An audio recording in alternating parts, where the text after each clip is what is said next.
night ride on the track.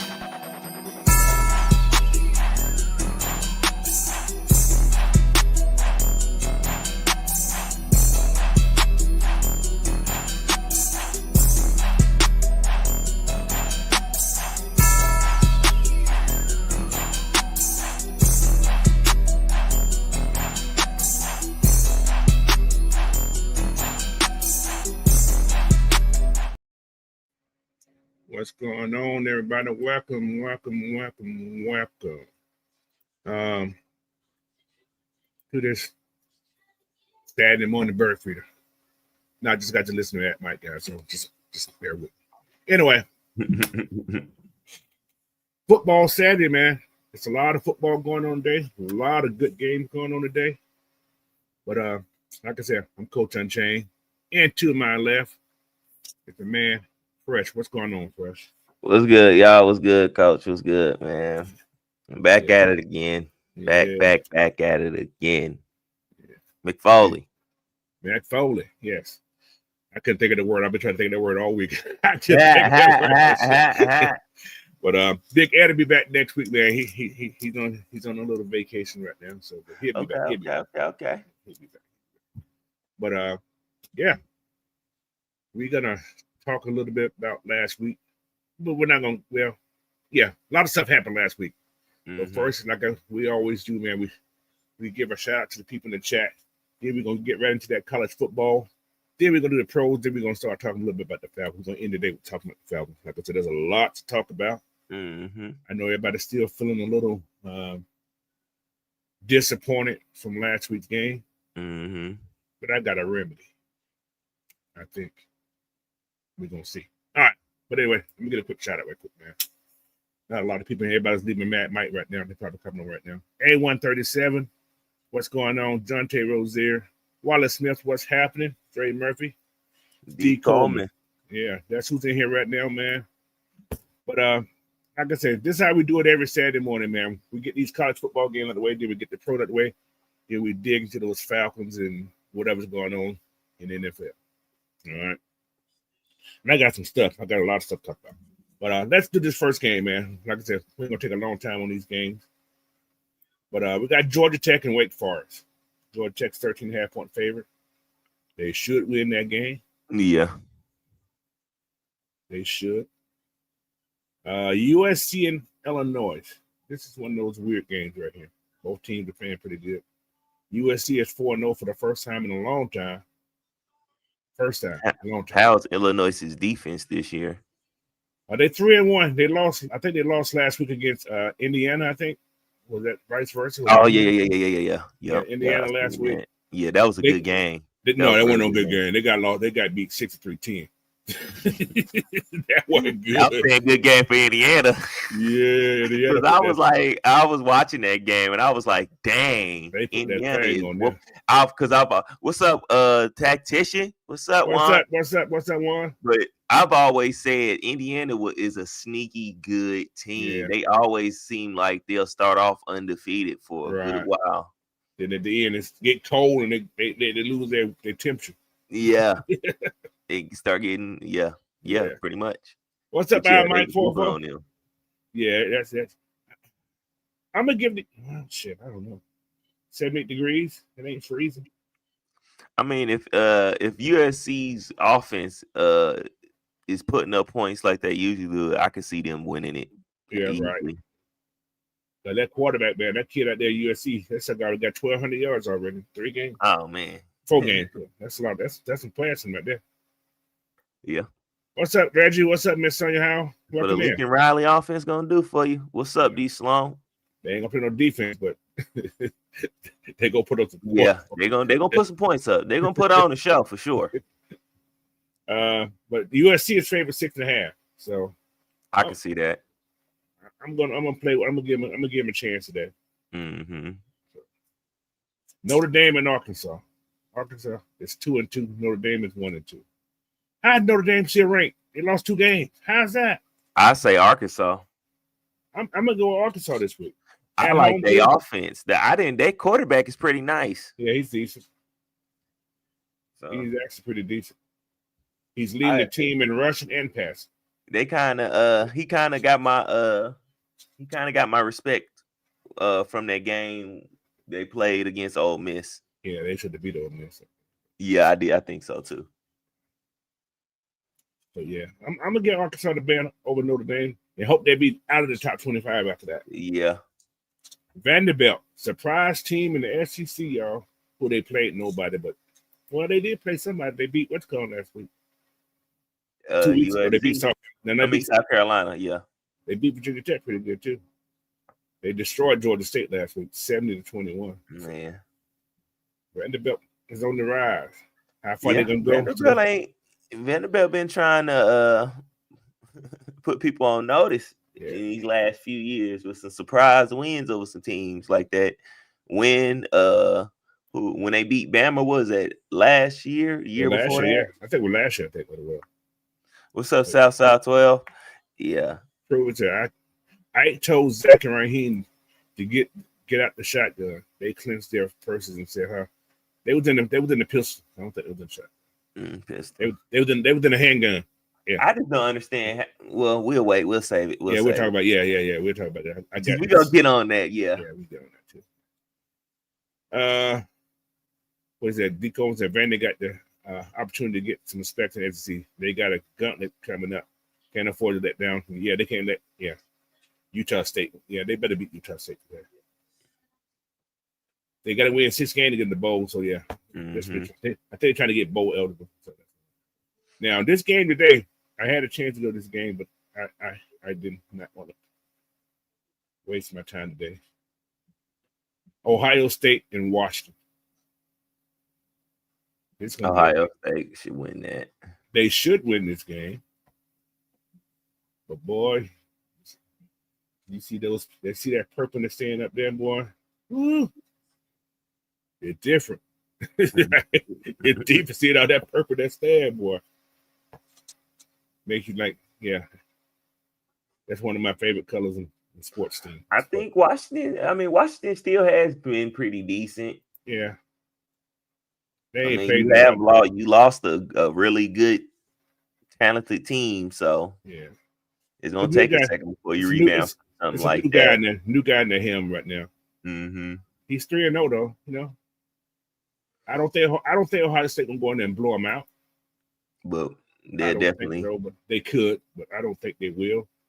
They're the 8.5-point favorite for Ohio State. I don't think the quarterback for Ohio State's that good to me. To me, I don't think he's that good.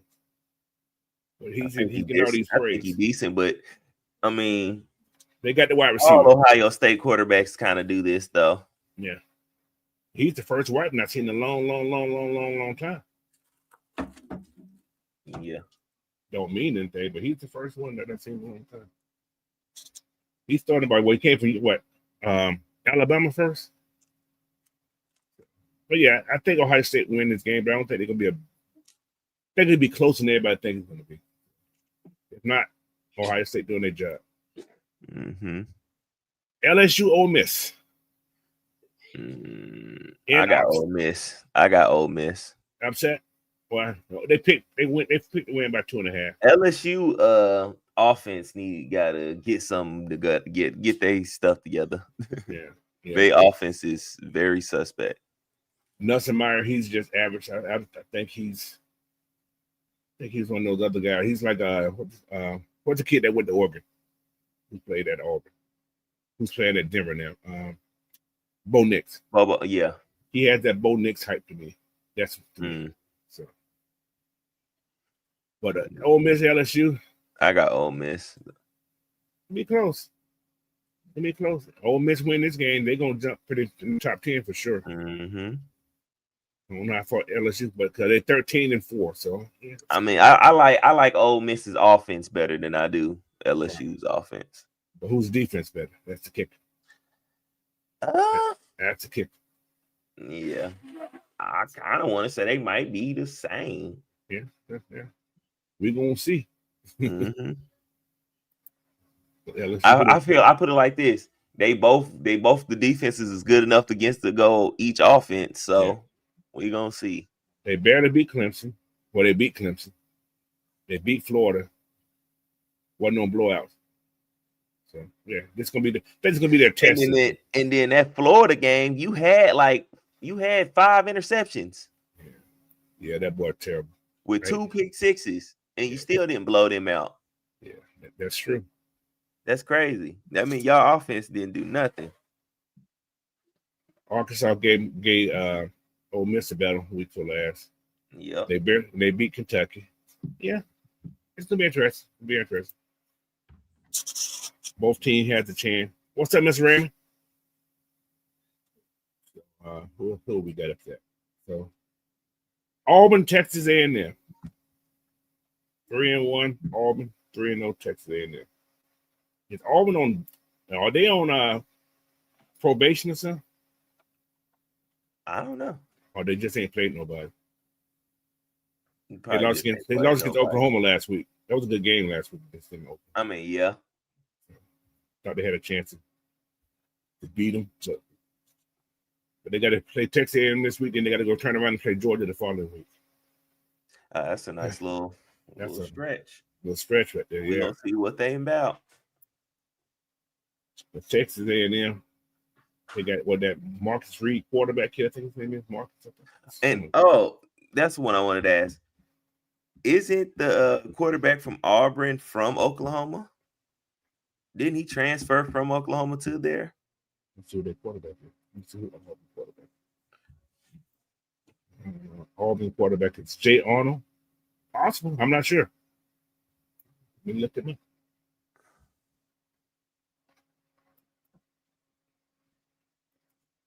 I'm not sure.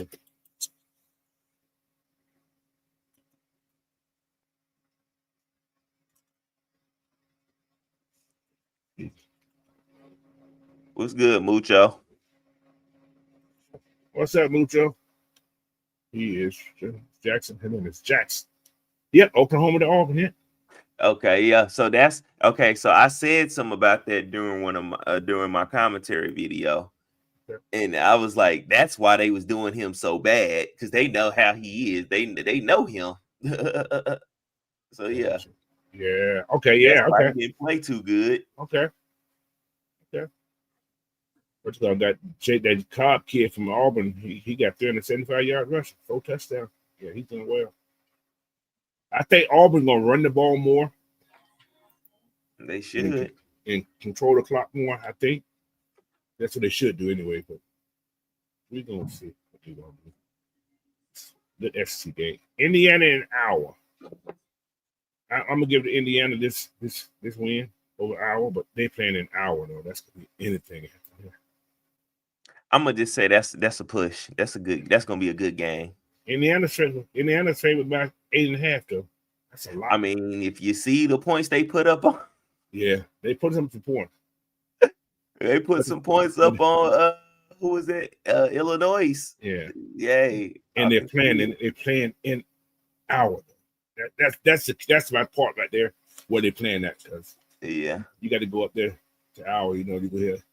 Had those people. I mean, it's not cold right now, is it? It's 84 degrees. It could be hot. Oh, so I think they'll be all right. Now it'd be different if it was cold up there and they were playing. Well, Indiana be cold too, but yeah, you're right. Yeah, they get cold. They get cold. So yeah. All right. Next one. Tennessee, Mississippi State. Interesting game. Tennessee's favorite. I got Tennessee. Going to Stockville? Yeah. Based on offense alone. Now I don't know what defense gonna show up. Yeah, that Brazil was a Brazil, whatever his name is. That kid's a bad man. Mm-hmm. That kid's a bad man. And I think the Aguilera kid, he's decent. But yeah, he gets flustered. You get to him, he gets flustered. Mm-hmm.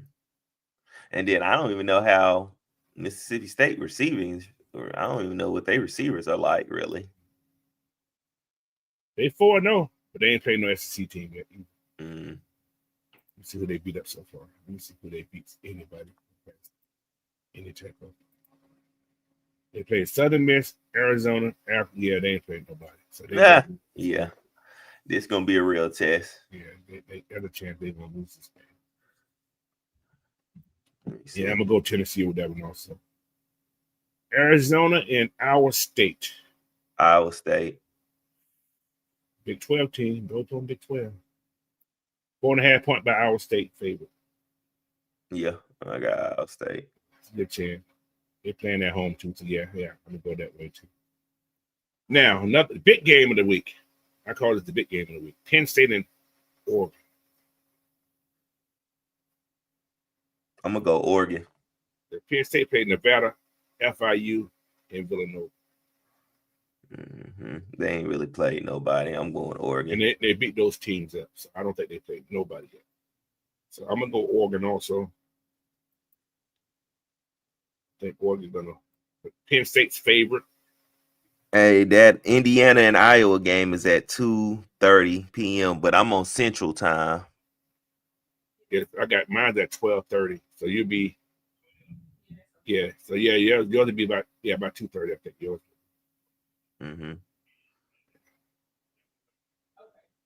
Yeah. Ooh. Penn State's 3.5 point favorite. That's the home field advantage. So. What game? Penn State, Oregon. Yeah, I got Oregon. And Penn State. Yeah. Okay. This next game, ain't even gonna mark this game. No problem, Dre Murphy.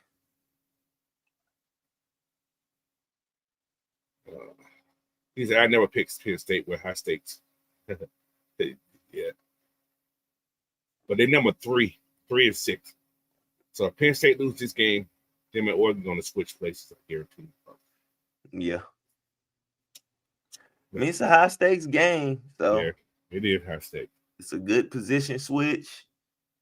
I like to see all the matchup today. Just everybody in their own division. I like that. I love that. Massachusetts and Missouri, no contest. Missouri's 40. This is the highest score favorite this week. It's Missouri 44.5 points over Massachusetts. But now Missouri, I've been watching those cats a little bit. They play some serious football there. I haven't really been watching Missouri like that. They play some serious football. Their defense looks real good. Real good. Oh. So Mizzou always played good too. And they died the end also. BYU and Colorado. Interesting. Can Deion win against BYU?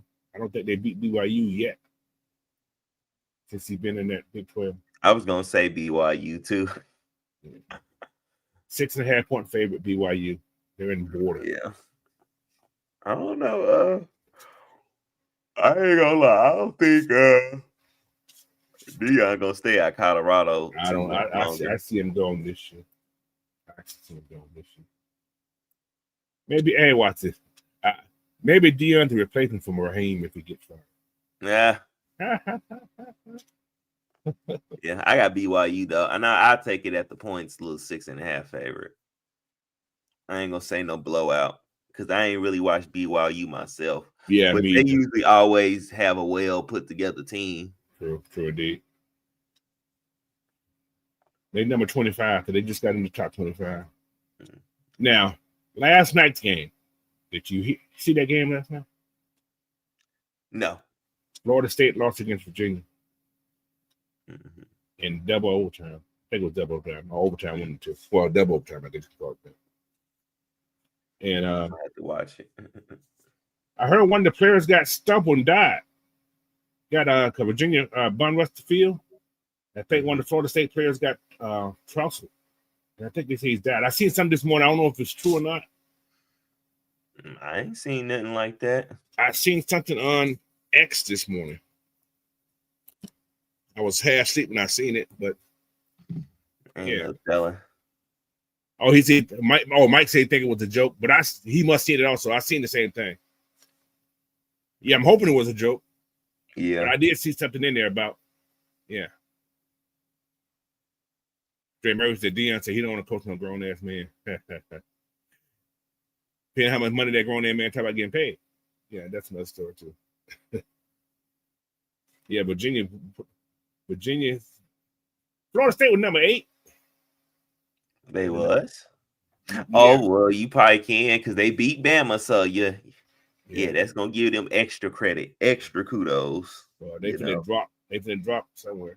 Virginia's 4-1 now. They're 2-0 in the ACC.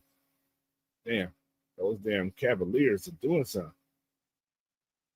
Okay. And TCU lost against Arizona State, 27-24. So now let's get to that game that at least I know I want to know more about. Georgia getting a visit by number 17 Alabama. Georgia's 2.5-point favorite. They are playing in San Francisco. What you think? I think if we can run the ball, I think we'll be all right. Alabama ain't been the same. Yeah, they're gonna throw the ball a lot. They gonna throw. We ain't gotta worry about the run too much, but we do gotta make sure because that last game against Tennessee, boy, our DBs were getting cooked. There was no pass rush either. Yeah, some got to give. The defense got to come through for sure today because, boy, Alabama ain't really been looking good in their passing game, but playing you give them time to throw the ball, everybody look good. Shit. Yeah. So we got to definitely bring it today. Yeah. Boy, What's that, Salma? But yeah, man. Georgia's 2.5-point favorite. I want Georgia to win. Mm-hmm. Always. For some reason, Alabama's a kryptonite. I don't know. Did Caleb DeBoer beat us last year? I don't know, but that was an Alabama with a Nick Saban. They beat us last year though. They beat us last year. Yeah. With Nick Saban kids too, most of them too. Yeah. I guess some was still left over from Nick Saban. Oh, they had Milrose last year too. Mm-hmm. Then they got Simpson. You ain't gotta really worry about him taking off too much. Now he will, but he will.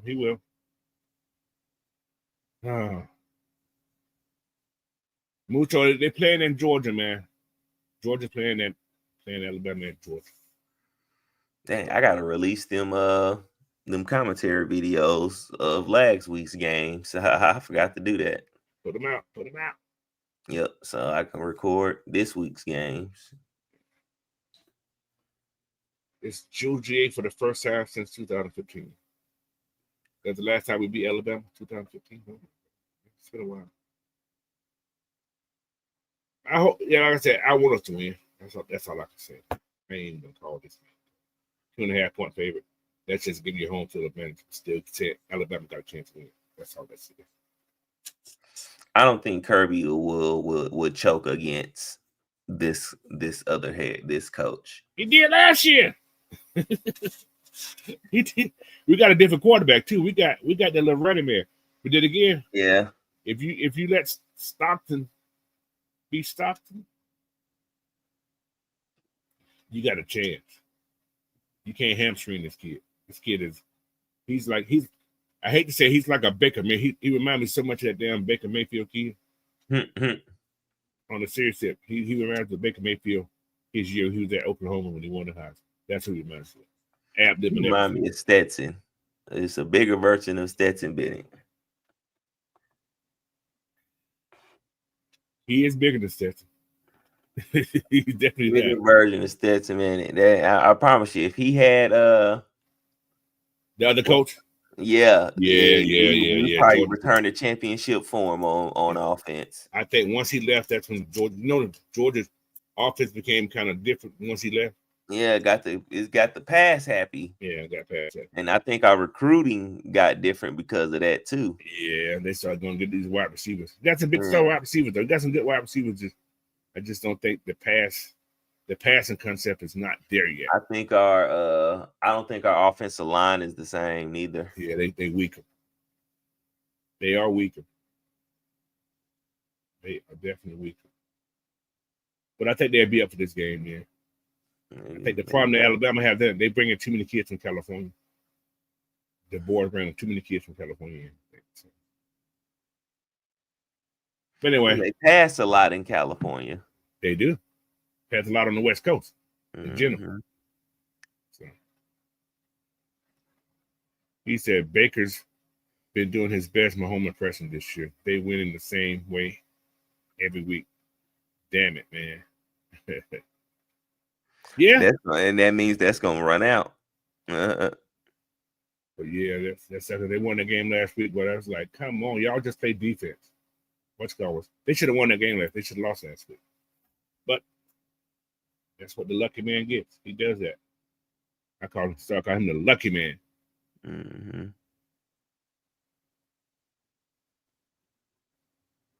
He said we can pass the ball versus Tennessee. All Gunner had to do was look downfield. That's true. We passed the ball pretty well against Tennessee. He did a good job last week. I mean, they should definitely take what they did against Tennessee and build on it. Except play better defense on the backside. Yeah. Yes. You know that Especially Williams in that secondary. Yeah, you know that Williams kid gonna be flying downfield. Oh yeah, they definitely gonna think they can do what they did last year. So the Tampa Bay secondary should be 0-3. Lucky, but well, they are what they are. They undefeated. We can call it lucky what, but they undefeated. mm-hmm. All right. Let's do this. The Commanders. No, I ain't gonna talk about that game yet. Seahawks beat the Cardinals, which was a good game. I actually watched that whole game. Tyler Murray played real good the second half. I liked that their uniforms. They was so plain, but they was cool. If you really like look at the design on them, had the sandcastle stuff under the sand on it. Yeah, that was fire. Cool. And then I like the helmets that they had with them. Yeah, the helmet was fire. I like white helmets with designs. Yeah, exactly. Yeah. So I liked it. Yeah, I think what it was is Arizona has not been they have not been getting it together in the first half, really, like that. All that games, I think they've been playing that way. I think the only game they didn't play that way was the Cardinals game. I mean, the Panthers game, and that's because the Panthers kind of gave them 7 points early, 7 to 10 points early, and Yeah, I like that. But Seahawks, they're gonna reveal theirs next week. Mm-hmm. They're gonna reveal I theirs. think Miami got a uni that they gonna be bringing out. And yeah, Xavier, I'm gonna be putting some videos out today. Yeah. Of the college games, and then I'll redo to all the other college games today and make sure I try to get them out. All right, Vikings Steelers. I got Steelers. Minnesota's favorite. They're in Ireland. I didn't know they was overseas. Ain't nobody unless everybody travel. They overseas now. This will be different. Mm. This is different. I didn't think about that. Wait. No, I might go with the Vikings. I might go with the Vikings because shouldn't what's the name be back? Jared Allison. Yeah, Addison back this week. Yes. Yeah. So I'm gonna go with them. Yeah, Addison back this week. Aaron Rodgers can't take his vape pen over there with the weed in it, so he can't go. Mm-hmm. He said, "Give it." So Carson Wentz is starting this week. Yeah. Oh yeah, I meant to go with Steelers. I don't know. That's one of those push games here for me too, right here, though. I mean, is the Vikings offensive line still beat up? Let me check for you. I'm not sure. Because they won last week, so yeah, they won that. They won pretty good last week too. Yeah. So did Cleveland Browns. Like, so what Dad said, Cleveland Browns won last week too against Green Bay. So they mentioned that Jackson Donovan, they first round guy still. Yeah. So again, everybody else back except the left guard. Mm-hmm. So but yeah, Addison's back. So yeah, that's gonna be a big difference. Mm-hmm. Yeah, I'll take the Vikings. Yeah, I take it. Yeah, I guess I can get Carson Wentz the upper hand. I don't care too much for Aaron Rodgers anyway. The Saints and the Buffalo Bills. Bills. In Buffalo. Yeah, Bills. 14.5 point favorite. They better beat them. Better do them dirty. They better not give man. Saints better not get a win this year. Oh, that's funny. The Lions and the Browns. Lions. 10.5-point favorite. So yeah. Panthers and the Patriots. Patriots. I'm going with the Patriots also. 5.5-point favorite in Foxborough. They're gonna get dogged out because watch, the Patriots are actually going to run the ball and play good defense. Yep, play good defense. Exactly. All right. The Chargers and the Patriots are going to actually expose their linebackers with those tight ends. Exactly. Something that we could have did. Exactly. And they got 2 of them that can do it. Exactly. And I like Drake Mays anyway. So yeah, I do too. The Chargers and the Giants with a new starting quarterback. Chargers. Is that a shit show? Is that a shit show in the Giants place right now? Did y'all hear the reports that that Russ is talking about retiring now?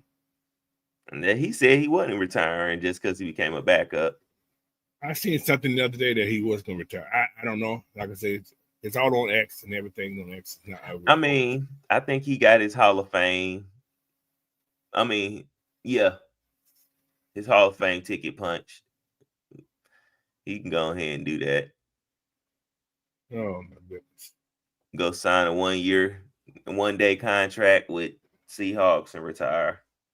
And they need to let that coach go because that coach been there for 6 years and he ain't want nobody. I don't get that. Guess that's the loyalty that the Giants have for people. I don't know. Mm-hmm. I think this year. Go ahead, Fresh. Oh, I think this is his last year. Fresh football talk. Blackberry. Ooh. But yeah, I think I think this year if they are in the top 10 in drafting, he's gone. You got to.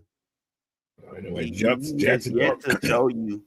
He has yet to show you that he can put together a team throughout these whole years. And look at the players you got. You have had some solid players that you've picked. Why aren't your team doing better? That's a fact. We in the same boat almost, right? All right, Eagles and the Buccaneers. Somebody got to lose. I'm gonna say Eagles. In Tampa Bay, yeah. You think they get the Baker today? Mm-hmm. I think Mike Evans is gonna be down. Oh, that ain't good for them.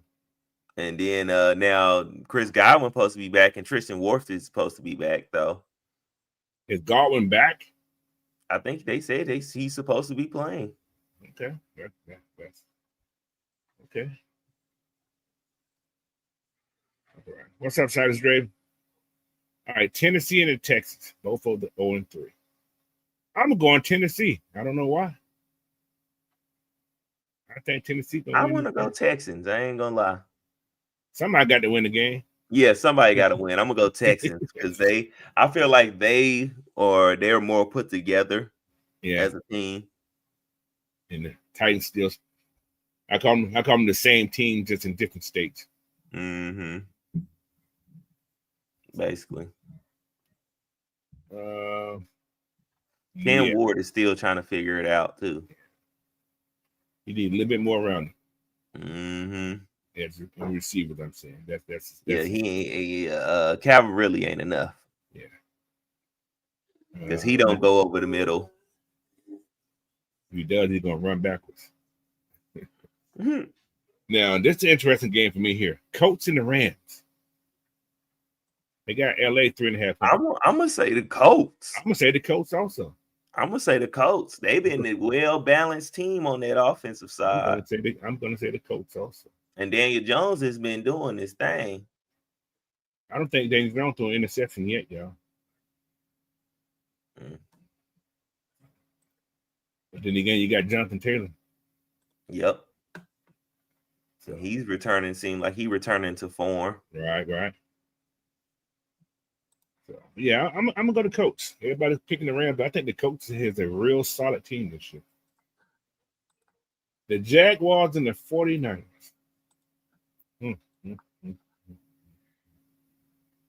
You just shake. I'm gonna say the 49ers over the Jags. Yeah. It's Sturdy Purdy back. Yeah, Purdy supposed to be starting this game. That's why I said that. Yeah. They be undefeated still. They win the game. So the Colts, if they win this game. Now I would give the Jags a chance. Yeah. Because not too many. They're not playing bad. The 49ers ain't got too many weapons like that. That's the kicker right there. They lost against the Bengals. Barely. They kind of got because the coach didn't kick the field goal.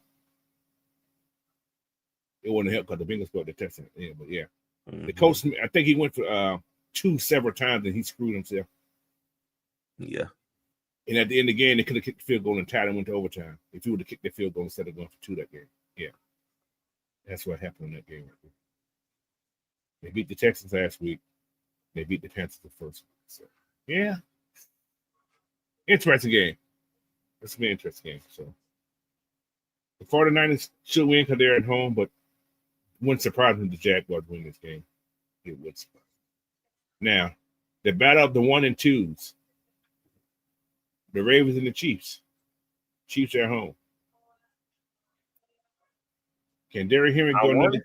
I want to say the Ravens. Yeah. Depending if Derrick fumble again. Oh man, that's boy. They done found his kryptonite, boy. Boy, that boy. The Chiefs and the Ravens. That's a hard one because both of them kind of struggling. Yeah. And the Ravens have had a stronger schedule, I think, starting off. I feel like I want to say the Ravens because I say the Ravens has got the stronger offense right now. The Chiefs' offense ain't really strong like that. Heard rumors that the West Coast trying to trade for Alvin Kamara. Yeah. Heard that rumor. Alvin Kamara with the Chiefs would be a different offense. But look who the West Coast played though. They played the Chargers. They played the Eagles, and they barely losing those games. They're not like they're getting blown out. They're in the game. Yeah. So the Ravens got to come to their A game. But like I said, this is usually the week when the Chiefs start to play football. Week 4. We're gonna see. Yeah, we'll see if they figured it out. Yeah. So, but like I said, they're in KC, so home field advantage. It's 9 degrees. It'll be hot. All right, Bears and the Raiders. Raiders are at home. Favorite one. Bears and the who? The Raiders. Las Vegas. I'm gonna go with the Raiders. I don't know why, but I'm gonna go with the Raiders at home. And Gino have a great game.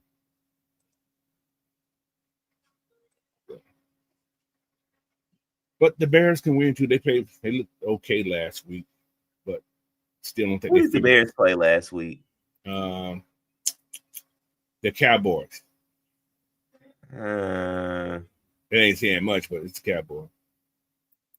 I don't know. Gino ain't looked too good this year. I think he's doing well. I don't think he's doing bad. He had thrown some interceptions that shouldn't have been thrown, but as usual. Yeah. He got 4 already. He usually don't throw that many this early. That's the thing. Yeah. He's later in the I season. don't know. This is one of those push game 1.5 means anybody can win. Yeah. So. I kind of want to say the Raiders with you because I feel like if they can get their run game going, actually. Yeah, Gentry ain't been doing what I thought he was gonna be doing. But again, everybody been selling out to stop that run game too. Yeah.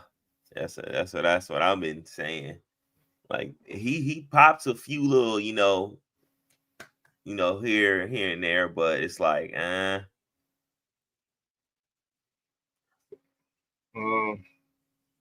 Yeah, Raiders. I'm gonna still go with the Raiders. I don't know. I'm gonna stick with that, but it's one of those anybody can win games up there. Now this game right here, Michael Parsons go back to the Cowboys. Oh, I got the Packers for sure. 6.5-point favorite. More than that. They should blow them out. After that loss last week, yeah, they should be feeling pretty. Yeah. I've seen a cut up of Trayvon Diggs. And man, when I say and this is this year, when I say he has been getting cooked. Oh yeah, he's been getting burnt a lot. He's been getting burnt left.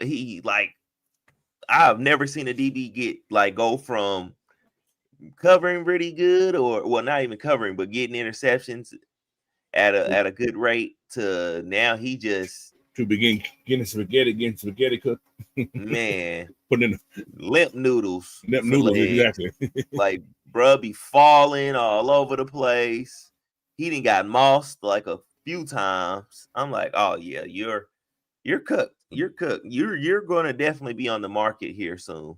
He got that big money though. That's the problem. They paid him all that money. So he's like, shit. I think I'm okay right now. Yeah. Somebody re-signed him though, just because. But whoever they playing, I got them against them. Against the Cowboys. Yeah, I'm going against Cowboys. The Packers got good wide receivers. Yeah, Packers. Yeah, I'm getting Packers. Yeah, I think I take the Packers over the Cowboys too. All right, then we go down to the shit show. The Jets and the Dolphins. Dolphins 2.5 point favorite at home. I'm gonna say the Dolphins. They finally win a game. Yeah. No, they only Tua get hit. Just off of I don't know how Tyrod gonna do in. Well, Tyrod has been known to make some upset games on some people though. Yeah. You know what? Nah, I'm gonna take the Jets. I want to take the Jets. I want to take the Jets. He has been known to have some games that like, who the hell is this guy? Well, he's been. I'm gonna take the Jets. So Justin Fields is still hurt, or is he just benched? Yeah, I think he is. So you should have never signed me. That's your fault.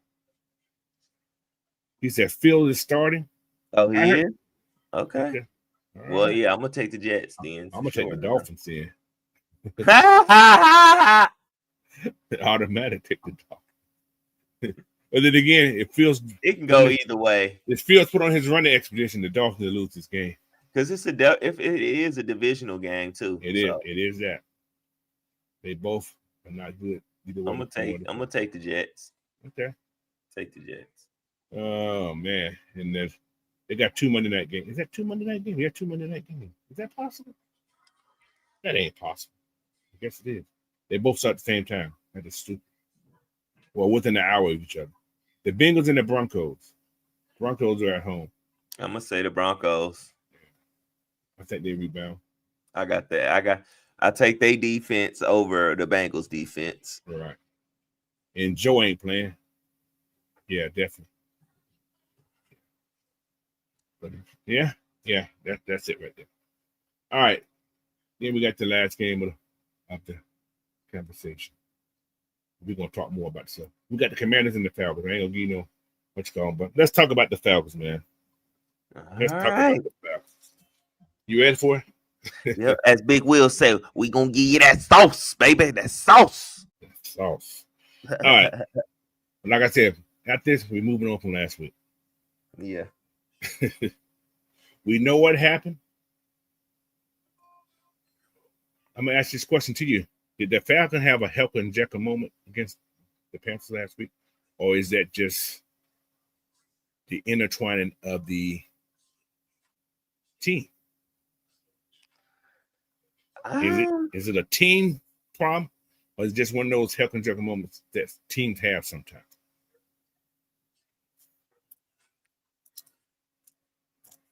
Honestly, I couldn't tell you until after this game. After this game, okay. And see how they perform. Gotcha. Okay, I understand that. I definitely. Because because if they come out and say we come out and we blow the Commanders out or we beat them handsomely or whatever, then you could say it's one of them helter-skelter games. Like, oh, this just happened. This is just one of them games. Just so happened it was a divisional game, and they good, but they have to actually sustain that though too to make sure that stays that type of way. Yeah. But yeah, last week, man. Yeah, we should never lose like that again. Ever. That was the worst loss the Falcons had in, they say, what, a lot of years. I think the last time it was blown out. I mean, zeroed, I think. That was 2015 against against the Carolina in Carolina. Maybe they put some in the food to make those guys tired. I don't know. Because it was so much going on offense in that game. Because you had a combination of, I feel like, bad rhythm play calling. Oh yeah, definitely. And then also players not executing. So it's just like it's a bad offensive performance overall. Period. Everybody gets blamed. That's true. What's up, Xavier Littman? What's going on, JDS? What's happening? We'll talk about that part in a minute. All right.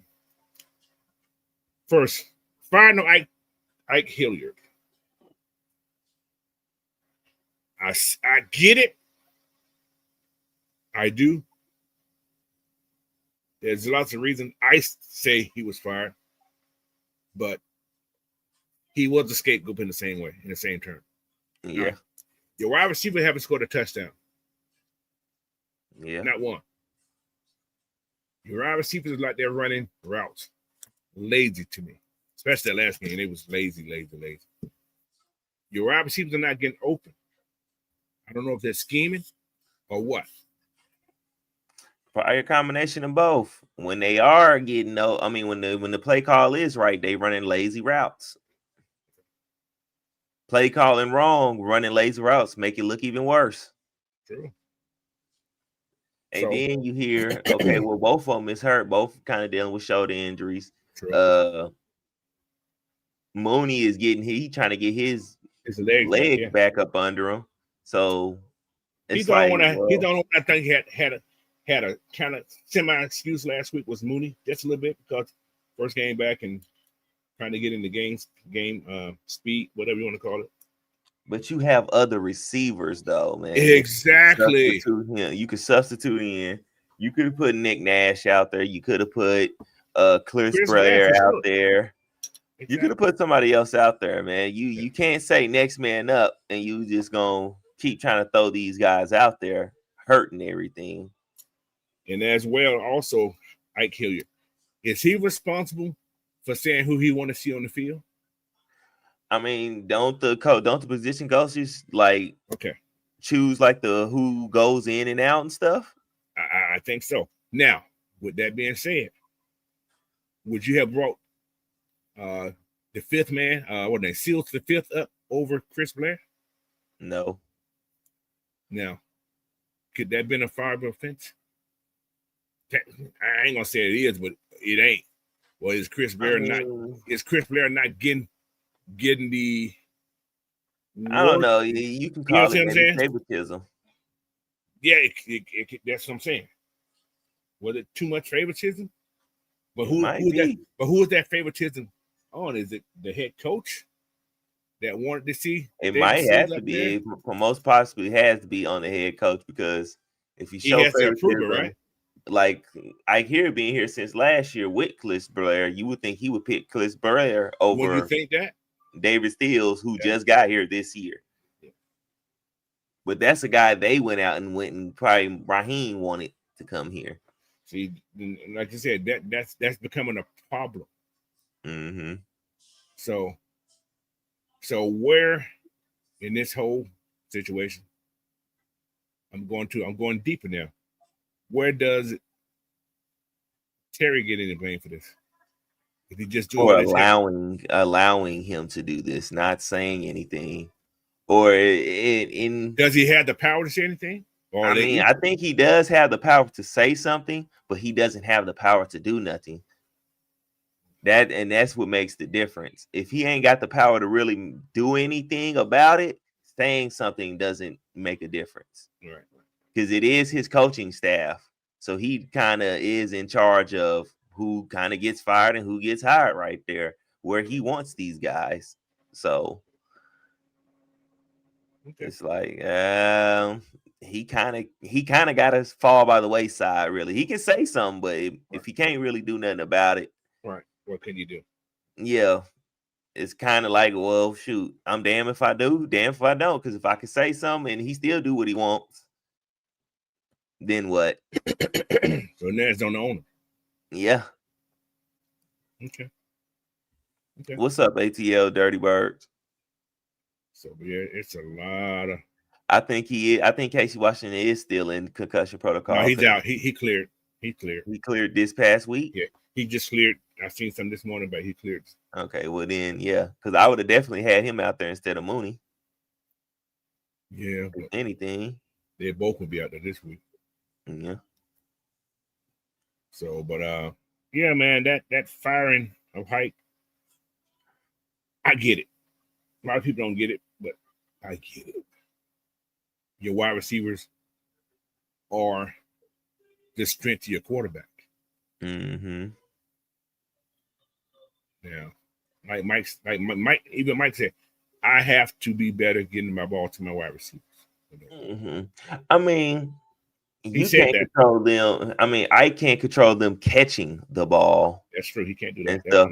Like the catching of the ball and all that, he can't control that. But the route combinations, y'all being lazy and stuff like that, yeah, he do control. You kind of control that. The attitude, the effort, the energy you could do as a coach, you install that in them to, you know what I'm saying, be of urgency more than anything.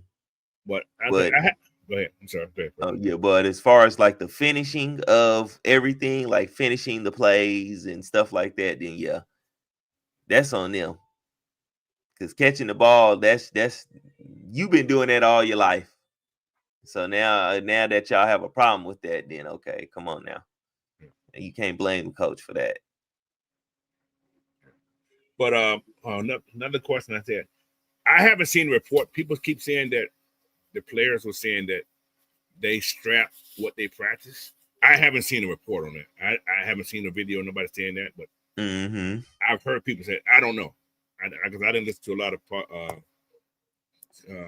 press conferences last week at all. I kind of didn't either. So if that was said, and the players didn't know what the hell they was running, that's on head coach and coordinator, right? Yeah. And if, like I said, I didn't see the report that they said that they was so on and so on and so on. I didn't see that. But like I said, if that was said, that's an internal problem with the staff. Yeah. And that can't happen for sure. I think honestly, it's the staff itself that has a problem, period. It's just the players are making it worse with their play on the field. Yeah. Too. You got to catch the ball. Yeah. You got to get the ball. But go ahead. In all honesty, I think we're going to have the honest conversation about Drake London, though. Because I still think Drake's hurt. I think even without him being hurt, if you K Styles mentioned it a few times, like Drake doesn't get a lot of separation. He can't. He's never been doing that. And I think you put him in the slot that they do Mike Evans and let him run those slants, you get more out of it. I think. That's just me. That's just personal. I don't know. I kind of think a little bit. I love Drake as a player, but I don't know about giving him a big time contract. He may not get one. Somebody will sign him. He gonna get Yeah, money somewhere. I think somebody will. He gonna get money from somewhere. Yeah, but I definitely think we will have. I definitely think we're gonna have a new number one receiver in here. He won't be a first round. Yeah, not yeah. At least not in that next year though. Yeah. Maybe the year after. Well, Drake still got his 5th year for next year, so yeah. So, but yeah, it's gonna be interesting. Okay, we know Ike's hired. I mean, Ike's fired, and TJ's hired. TJ Yates, the new wide receiver coach. I mean, is he really hired? He was still already on the staff. He was on the team, He just picked up some more responsibility. He picked up more responsibility, yeah. Or he got, I don't know, what else was he doing? He was a pass game coordinator. Okay, so he just picked up more responsibility. Yeah. And he was a wide receiver coach before. Yeah. I think Drake's second year? I think he was a wide receiver. I think it was first and second year too. First and second year, I think. Yeah. First and second year. Which Drake didn't do bad those years neither. Right. He just didn't have a good quarterback. That's true. Cause he the one who had Drake take those arm things off his arm. Mm-hmm. You know what else? I think if you watched the film and watched the game last week when they kept having, it doesn't seem like the receivers are on the same page. The receivers and the quarterback are on the same page. I agree. At all, really. The entire year. I agree. And I think another reason I hear you kind of got fired, not to give it an excuse or anything, but I think how he was coaching them wasn't up to standard for how they want to run the offense. Now that Penix is the full-time starter. Awesome. Because I think the way he was coaching it and the way they was coaching it and playing with Kirk Cousins. With Kurt in there, it was good for that, but for slow play. Yeah, I think he was teaching them how to slow play a lot of stuff for Kurt. Awesome. And now that you have somebody with a live arm, you kind of got to move that body. Yeah, you got to put I said, the urgency in that way. And then how else would you get the receivers on on the same page with your quarterback by putting the passing game coordinator with them? I would think that should help that connection there. Miss Sign got a question there. Why isn't Drake London stepping up and being a leader in the wide receiver room this season? He don't know how. He's learning. Drake. They say Drake's not a big talker, but I don't think he had to be vocal loud. But a leader also can show by his play, what you do by his play, emotions. And and this is me personally, I don't think Drake is that type of guy, because if sometimes when you look over on the sideline, he gets in a down in a rut moment. Your leader can't do that at no point in the game. Can't show no emotion like this. He can't. And Drake does show his emotion. Now it's good to see when he get fired up and stuff, but when things are going wrong, you got to keep that same energy. It's funny. I see Pruitt just said this right here. Pruitt said, I told they had to get out of the pistols and run it. The pistol is just a different version of it ain't the eye, but it's close to being the eye, guys. It's not that big of a difference. I tell you that it's not. It's all about you still can play action out of the pistol, same way you do it out of the eye. On the center. So I would like to see. I can't lie, Coach. I would like to see him mix it up a little bit. Yeah, I do. I agree with you. I like to see him put different looks on film. That way, defenses just don't know what to key in on and stuff. Give them different things to think about. That's my only thing about it. But yeah, I think for Drake being that leader, that number one receiver, he ain't had nobody to learn from. I mean, Julio had Roddy to learn from, and then everybody else started learning from who. And then you kind of see what that led to. You know what I'm saying? But you still need that guy to teach you how to be that number one, how to be that alpha number one out there. You know what I'm saying? And he don't got that. He didn't have that when he came in here. No, honestly, a lot of these players did not have that. Ain't nobody had nobody to mentor them ahead of them. Exactly. Like everybody was really kind of starting fresh. That's true. That is actually true. So everybody nobody had nobody to look up to. Well, honestly, Drake had who? Nobody. Nobody. Had Cordero, but Cordero was playing running back at that time.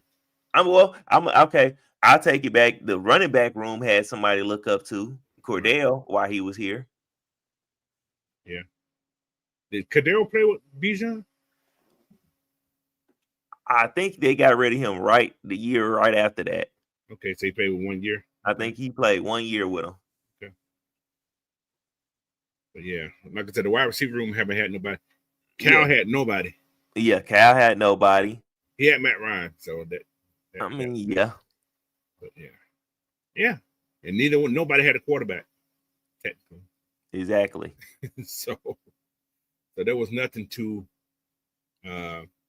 build on because you didn't have a quarterback that can actually mold. Well, I ain't gonna say mold you, but to give you that edge. Yeah. Southside Ted said CP was still here in 2023 with Bijan. So he got a year with him. Yeah, and like you said, Coach, no quarterback now. Penix has Kirk Cousins, but what Kirk Cousins has done it's kind of hard to trust what he's teaching. It's like, I don't know. I don't want you teaching bull crap, man. Yeah. Now he is kind of keeping it professional now because he ain't made no headlines or anything. So I will give him that credit. He's not 10. He's not 10 yards back now. He's only like 4 yards off the ball. That's all. It looks like 10, but it's only 10. It's only like 4 yards. Now, Xavier Littman said to the point of firing Coach, I hear you. With him being a former player, maybe they was expecting him to elevate the wide receiver room in that way that he couldn't do it. And that's another thing too. Most definitely. Because you were a player, so you know what it takes, and then you wasn't elevating them. And then now it seemed like they regress. So there's a disconnect somewhere. Yeah. Oh, there was definitely a disconnect between the wide receiver room, the quarterback room, and the offensive coordinator. And I think what it came down to is they didn't want to take nothing away from Penix. Because you could have fired one of them quarterback coaches or something like that. Yeah, we got a lot of quarterback coaches. You see what I'm saying? You could have fired one of them or something like that and whatnot. But it was like, you know what? We're not going to take nothing away from Penix. We can replace the receiver room with somebody that is familiar with these guys already. Hence, TJ Yates. Hold on. Starless Raven said this. I'm still trying to understand how Michael Penix played better his first 3 games under the offense design, not designed for him. Now in the full offseason and the offseason design for him. Okay. Last year was so vanilla.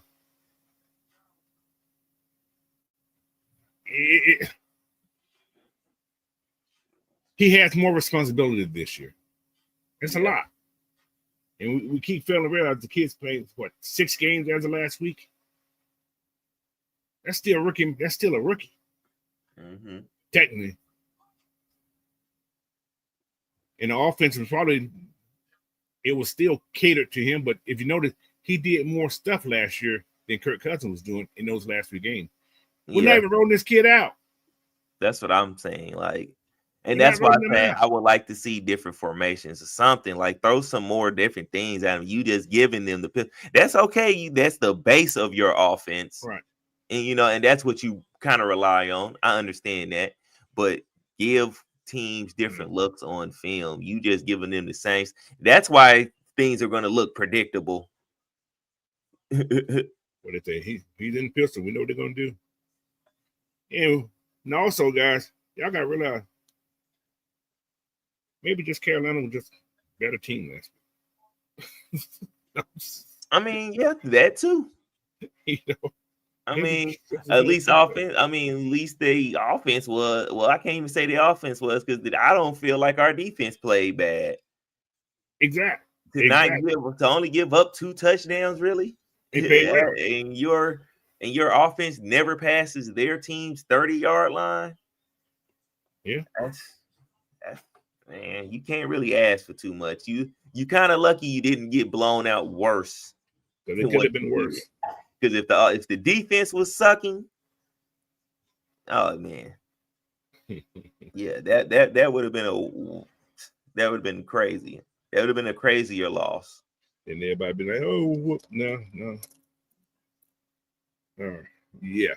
Who else we got here, man? Southside Toy, I don't think our offense is trash, man. I just think the way they are going about using our offensive players and scheme is wrong.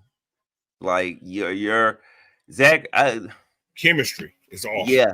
And that too. And I think Zach Robinson is trying to bring that LA style throw the ball here. And that's not the way this team was built.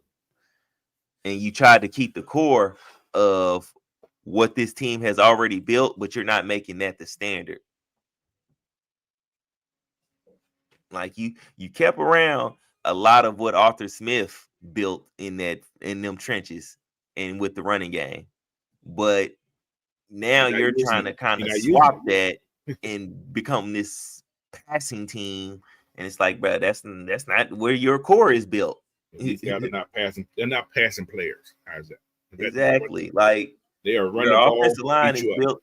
I mean, of course, right now they have been doing good. Penix has not really been getting sacked, but the strength of your offensive line is to run the ball, and that's what you need to go to. And you build on that.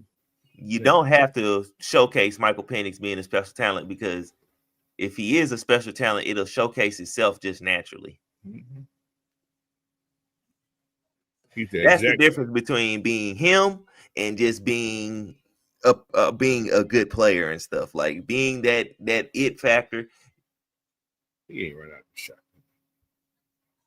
Shotgun is 7 yards. Pistol is 4. Not safe. That's a 9 feet difference. I'm just saying. Oh, man. Anyway. The pistol is, guys. The pistol is. I can't. It's different. You can do the same thing, but like I said, I do like to see him under the center. But this is the thing. I think they do not under the center because they still fully don't have trust in Newsom. Think about it. If he's under center, and the guy's right there with him, right? And Penix right there. Penix had to get back, still got to get back 7 yards to throw the ball. You understand what I'm saying? And who say what's called that getting pushed back into Penix off the snap? Yeah. But if you don't give it a chance, you'll never know. You're right. Yeah, I agree with that too. But and I don't mind the pistol. I'm just saying I just don't mind. Yeah. But like I said, I would like to see us mix it up. I like to see more play actions out of it. Yes, something. And some rollouts. Exactly. Definitely rollouts. Like, quit sitting him in the same spot. That's more so that too. Quit sitting him in the same spot. And I think that's what's hurting him, because they're not allowing him to create while he's out there to feel comfortable. He's probably just not even comfortable. Just going. He's okay staying in the box, but I think he wants to do more. But our wide receivers they're not getting open fast enough. And he just sitting in the pocket, man. You're like a dead duck. So now you got people got time to get to receivers because he got to look. Mm-hmm. But I think he has to trust himself sometimes. Because last week I didn't think he trusted himself a little bit either last week.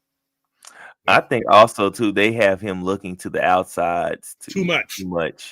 Because it was a few cut ups to where Kyle Pitts was open over the middle, just sitting there, this wide, like butt naked open. I'm like, Okay, and it's a pass he's thrown plenty of times. I'm like, it's like they got him looking outside. Are they not trusting that the receiver catch the ball and the ball get tipped in the air and it's an interception?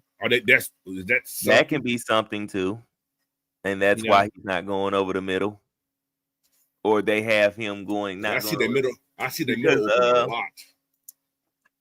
Okay, that interception that second interception, you had Kyle Pitts and Mooney open over the middle. Yes, exactly. And that check down to Bijan, he said, I didn't see him.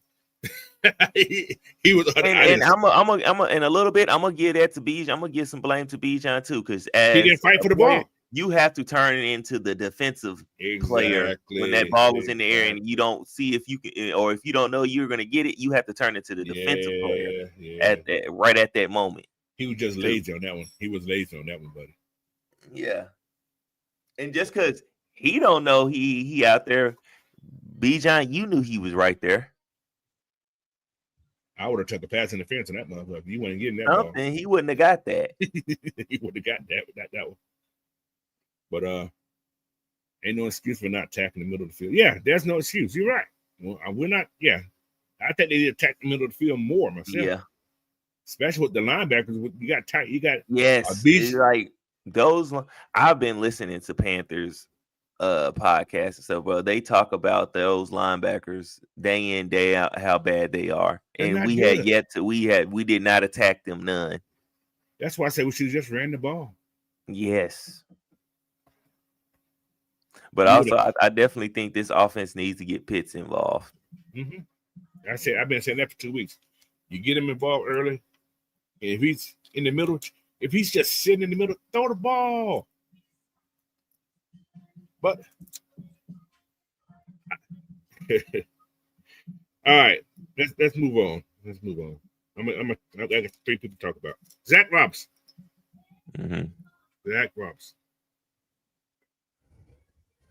How much blame did he get? A lot. So a lot of people say he don't get. A lot of people gonna put all on Raheem, which is gonna fall back on Raheem. No matter what you say, everything's fall back on Raheem. Yeah. No matter what, everything falls back on him. So us blowing up at Raheem, he's the head coach. It's gonna fall back on him anyway. But a lot of the stuff. If he has to step in on a lot of stuff. If he step in, he's doing something wrong. He doesn't step in, he's doing something wrong. So he's gonna be blamed. Mm-hmm. But play design, play rhythm, play calling, that ain't no Raheem. Yeah.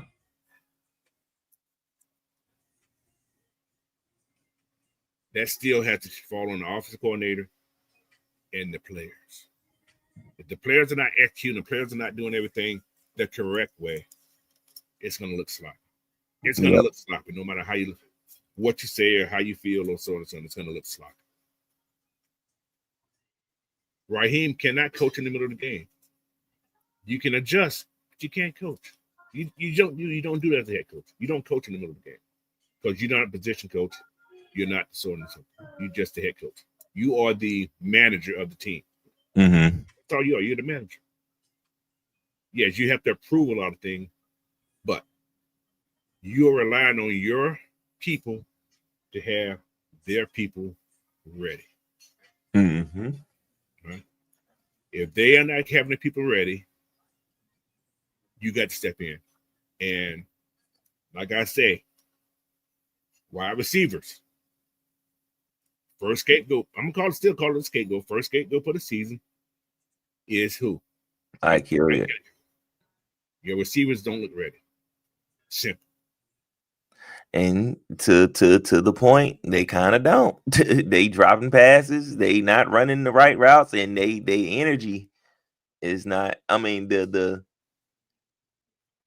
there's no. Go ahead. I'm sorry. There's no umph in when they're out there. They look like they're kind of lazy. Going through the motions. There it is. Exactly. It look like they just going through the motions sometimes. And the only secure position on that team right there on the offensive side is the running back. Only one. I would say the tight end room too. Tight end room. I'm gonna give them guys credit too because they're blocking pretty good. And Even Kyle has been blocking really good. I didn't see him well. pancake a couple people. Exactly, blocking real good. So Zach had to be better. Like I said last night, Zach has to be better. You got to, your rhythm has to be better, man. Play calling is all about rhythm. Mm-hmm. You get in the rhythm, you feeling good. But you got to use your, like you said, you got to use your strength. This offensive line is built to run the ball. Use it. You haven't brought those guys in that's gonna be set blocking. You haven't brought the wide receivers in. Now that's another thing. You haven't brought the wide receivers in that's gonna be. These are actually not okay. I'm gonna put this like these are not Penix type wide receivers. How's that? Is that another word to use? These are not Penix type wide receivers. Drake is a good wide receiver. I ain't gonna call him great, but he's a real good on the verge of being a great wide receiver. But he's not the type of wide receivers that Penix is used to. He's not gonna get down the field. He's not gonna get behind nobody. That's what Penix used to. If you want to use him to throw the ball, right or wrong.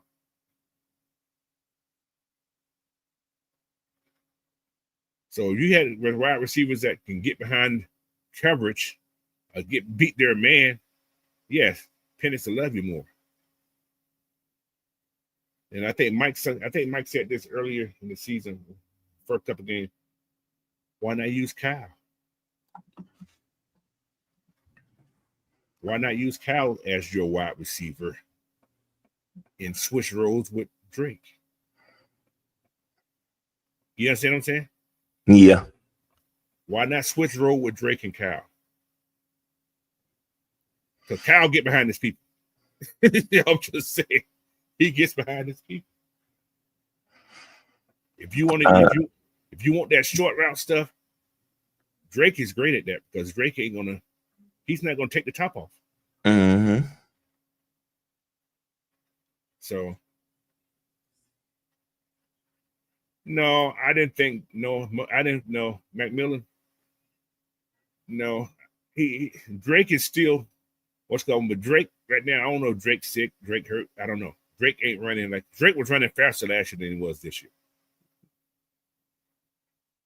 Although he wasn't beating nobody, but he was getting open more than he was last year.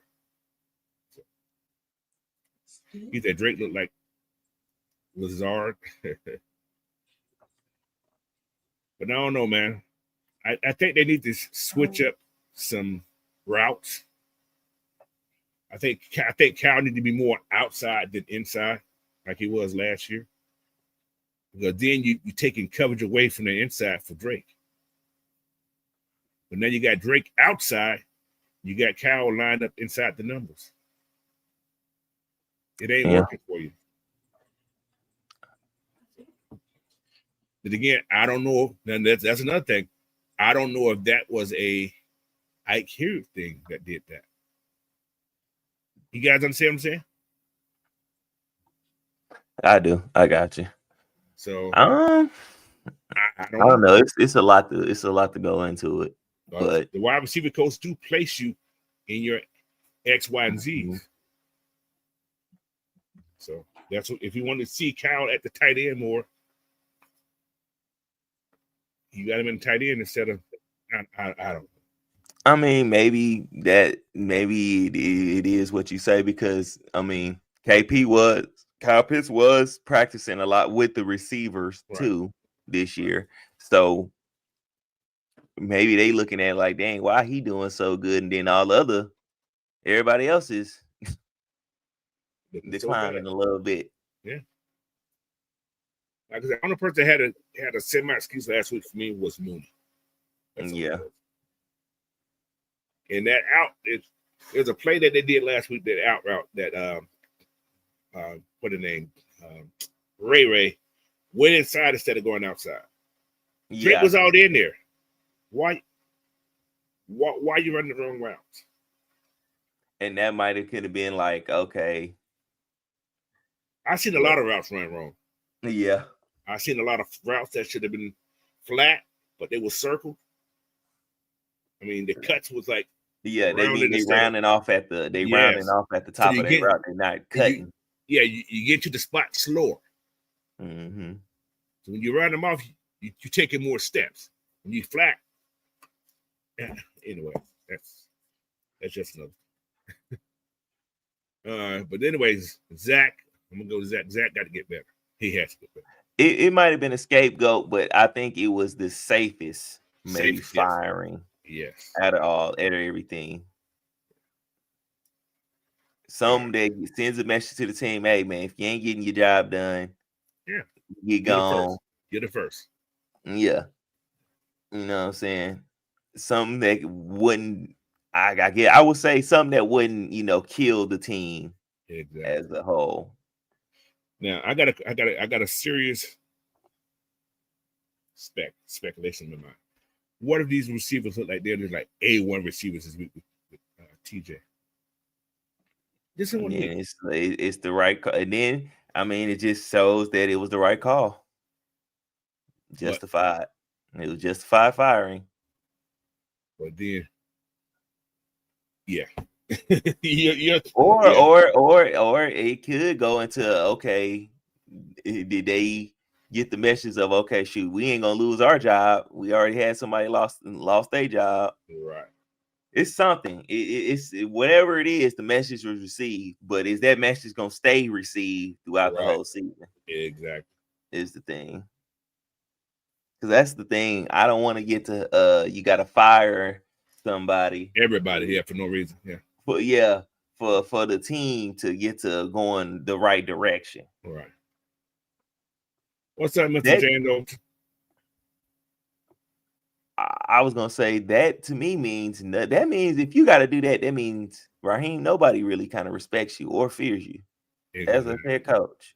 Exactly. If you got to actually keep firing these dudes for somebody to get their job done. But the same thing Dan Quinn done. Yeah. When he got rid of Mark One Manual that 1 year. Same thing. I feel it the same. What's going on? But yeah. Now. All right. Raheem Morris. Now, I heard something this morning because I've been listening early in the morning. I've been watching X. Somebody said Kirby said that he don't plan on being at Georgia like Nick Saban was. If Kirby was to get hired by the Falcons, would that be a good move? I don't know. It will have the results. The results will have to speak for that. The results of what the team is, how the team wins, how the team will appear, everything that will justify the hire. That's the only thing. But you could say, hey, he won 2 national championships as a head coach. Right. Okay. He has put out some good talent that has gone first round. Mm-hmm. And you could say his scouting ability himself and everything and putting together a defense has been good, but college and NFL, 2 different things. Yeah. So you will have to see, have to hire him and see the results he put out there on the field. But what do you think? I think he would go get a better offensive coordinator. He got Mike Bobo right now. He won't bring it. That was a Georgia thing. That's that top of the chain Georgia. That's his homeboy. I think he would get definitely a veteran. Yes. If anything, he's definitely getting veteran defensive coordinator and OC. Yeah, most definitely. Because it's his first time in the league. Yeah. I think that'll be a smart thing to do. Yeah. I'll stay with the next year to Kirby. If Kirby does not win national championship this year, I think Kirby will beat Georgia and go to the pros. You're hearing it from me now. You got to cut this out and make it a short, coach. Yeah. Hot take. Yeah, that's what I feel. But honestly, I wouldn't be mad if they did that. Took a chance. Well, you know how many those country fans that come back. Yeah.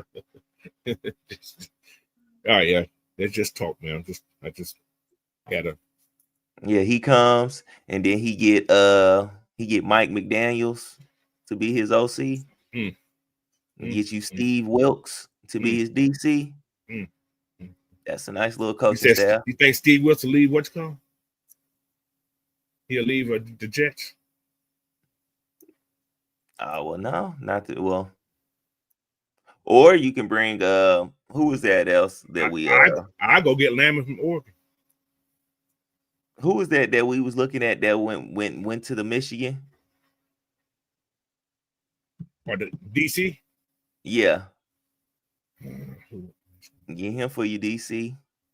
I can't think of it. I know it's Mike McDaniel. Oh, if Mike McDaniel was in Atlanta, boy, this offense would be schemed up. Yeah, he can't head coach, but he can scheme up some shit. Yeah, he a better OC than he is. He can scheme some shit up, but he can't. Yeah, that's a lot. Head coach is a lot, man. If you don't get Kirby, go get the offensive coordinator from Baltimore Ravens as a head coach. No, we don't need what's called to be the head coach. Todd Monkey. Yeah. But yeah. All right, man. Raheem. If you don't get the job done, you got to go.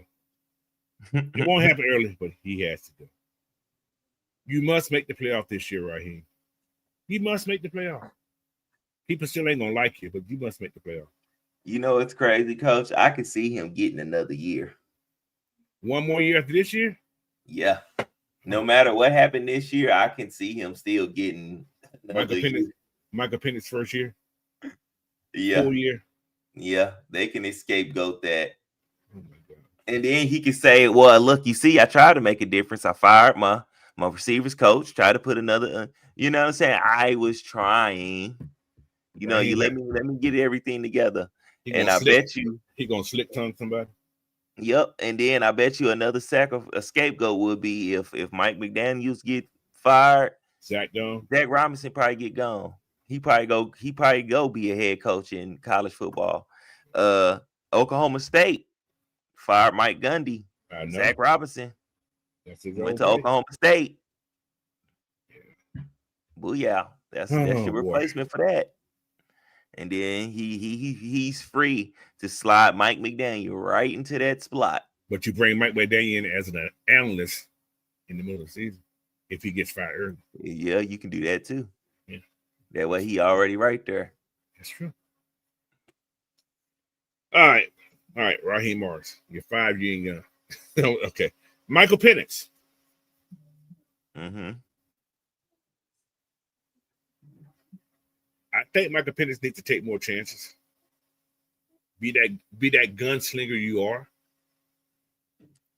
Because last week he did look a little hesitant to me on some throws. I think he wants to be the gunslinger. I think he said what is going on with him. I think he's doing what they're telling him to do. Yeah, and trying to be that player, like, okay, I'm out here to listen. I'm gonna listen to my coach and stuff. Instead, I think last year they kind of just let him have free range, right? More so just where to throw the ball. More than now, it's like, okay, control. Yeah, we want to, kind of how Mike says they egos is getting in the way. They want to be the reasons why he is succeeding instead of it's like, okay, he's out there just being the ball player he is. Okay. So, with that statement that I've been reading that Mike put up last night about that, where Raheem said, this is Mike's team. With that being said, does Mike have free reign to do what he needs to do now? He should. And he said that. The coach just said it now. He should. So that should give Mike Penix free range to operate his offense. If this is my team, let me exactly. Let me lead my team then. Let me lead my team. That's why they talk a lot about last night with Mike now. So I had to sit on there and think of so what that means to me when you say this is your team. You lead your team. I'm going to sit back and let you lead the team. I'm interested to see what you're going to do. So this week we should see Michael Penix playing football. Call the play, Zach. No, I got an audible. I see this now. It shouldn't be no communication problems, man. You down here on the field. Even if you got to come to the sideline each and every time to get the play real quick, you should be going to the stuttering. He should be able to come to the sideline with enough time to get the play and go in the huddle. Boom, get everybody down and everything with enough time to read the pre-snap defense and then make his moves. Or sitting there playing like you're in high school, rotate your receivers. Exactly. That too. Something. Because y'all this late play, because that stuff right there, that's what makes me not be so mad with Mike, is because it's like, man, y'all getting the plays in late and stuff. He don't have time to as a quarterback to survey everything, man. He got to snap it and then survey that. Like, y'all not helping doing that. That's not helping him. The 85, I think Carolina learned how to work that New Orleans voodoo, because we get embarrassed every year in Carolina for the last 4 years. Yeah, we have lost 4 times in a row in Carolina. Nah, we won last year in Carolina. Well, then we lost at home last year? Yeah. Okay. They came to our house and beat us. Okay. We won there. That's right. The last game was at home last year. That's right. Well, shit. Fuck. Can't use that excuse. Now, the year before that, we beat them at home, and then they beat us in their house. Okay. That was that Desmond Ritter ugly pick he threw. Yeah, that's a lot of things they should have done after that Super Bowl year. That's a lot of things they should have done. Man, yeah. Was McVay on that Falcons staff Super Bowl year? Yeah. No, he wasn't. No, McVay wasn't. LaFleur was. Should have kept him. He was the quarterback. You kept LaFleur. You should have kept either Mike McDaniels or LaFleur. Yeah. And turned them into the OC. But I think Dan Quinn knew what they was going to become. So he tried to get them going quick. And I hate to say it, acting just like Dan Quinn to me. I feel the same. Shit. But like I say, people don't like Raheem. I don't know the man. I really don't care. I just want him to win for my team. Like I said, the only thing about Raheem, he talks a lot. He's a smooth talker, man. He's like one of those hypnotists. He says things and you just fall into that hypnosis dream he is. Yeah, he has that charming chemistry about him to make you believe what he says. Yes. Yeah. And right now, he has not proven anything. He hasn't proven anything. No. All right, man. We got 1 hour and 33 minutes already. Now let's get into this Washington Falcons game this week. All right. Washington has no starting quarterback. We don't have to listen. This week, there's no Jaden Dane. So he was the X factor last year. Or Scary Terry. Well, Terry was no factor. AJ shut him the hell out last year. So I ain't gonna put Terry. But we don't have AJ though. So we don't have AJ. But Terry if he would have played, I felt like he would have been a factor then. I agree with you there. But yeah. But we got to deal with Marcus Mariota. Anybody scared? No. I feel like we force him to pass the ball, we win the game. That's the thing. We got to force him to pass the ball. We can't let him escape. That I mean, and I'm also talking about also shutting a whole run game down, not just him running the ball, but the whole entire run game. They got to make the game squarely on his shoulders and make him win, make him beat you. His receivers are not. Yeah, he still got Deebo Samuels. That's all they got, pretty much. Luke McCaffrey. Yeah. He on the team. Shoot, I don't know who else they got. Noah Brown's hurt too. Oh, he's not playing? Well, he got a red mark here. So he's injured or something right now. I'm not sure if he's playing or not, but I know he was kind of banged up, but I don't know if they didn't say if he wasn't playing or not. Well, he has a wet thing on him like everybody else who's injured. So I'm not sure. Okay, well, then that's a chance he's not playing. You make him because you got to make. Yeah, I feel like even we get to Marcus Mariota. I kind of feel like it's the same game plan from last week because I feel like the only reason our game plan didn't work last week for the defense is because our offense didn't putting up points up. So Carolina's offense didn't feel the need to have to rush to score or take too many real chances, even though they kind of did a couple times. Right. It's like they did what they was doing. Oh, Brian, people said Noah Brown is out. Okay, so yeah, Noah Brown's out. Yeah. So you have no receivers really, but that one guy. So it's basically right now they're gonna have to rely on run game, timely passes from Marcus Mariota, and their defense. Defense still solid now. I mean, but you proved last year that this same offense this same players can beat their defense. But you got to but you don't have that X factor, which was their quarterback last year. You don't have that X factor. That too. They got, like I said, they got a rookie quarterback, that Ja'Cory Krosky Merritt, I think his name, Krosky. Nice little running back. Trey Amos, rookie corner. Yeah. That's your boy Trey Amos. Yep. They got touchy Philly guy, Marshawn Lattimore. He's gonna touch it all the time. Because he want to touch it, bring it back, watch it, turn it, leave it, stock-o-matic. Touch it, bring it back, watch it, turn it, leave it, stock-o. And they got Bobby Wagner. Bobby getting a little old, though. If you put Bobby Wagner, if you put him in a situation to have to go cover, you can expose him. But if you let him be the downhill linebacker, that's where he's going to dominate at. 4-3 coverage, guys. That's what you're going to see. That 4-2, you'll have that damn nickel back there. You know it's going to be a cover 3 most of the time with Dan Quinn. Mm-hmm. So it's going to be very interesting. So Zach, yeah, they got the running back, Chris Rodriguez, the kid from Kentucky. Mm-hmm. I like him. But the defense, you got to do that job. You got to make sure you put pressure on Marcus Mariota because he will give you the ball. Yeah. He will give you the ball. But this is the first time Dan Quinn came back as a head coach, though. But he has not lost since he's been back as a coach to Atlanta. He's been back here twice. 2 times since he was gone. He's won every time he's been back. He's won. He's beat every time he's played us. He's won.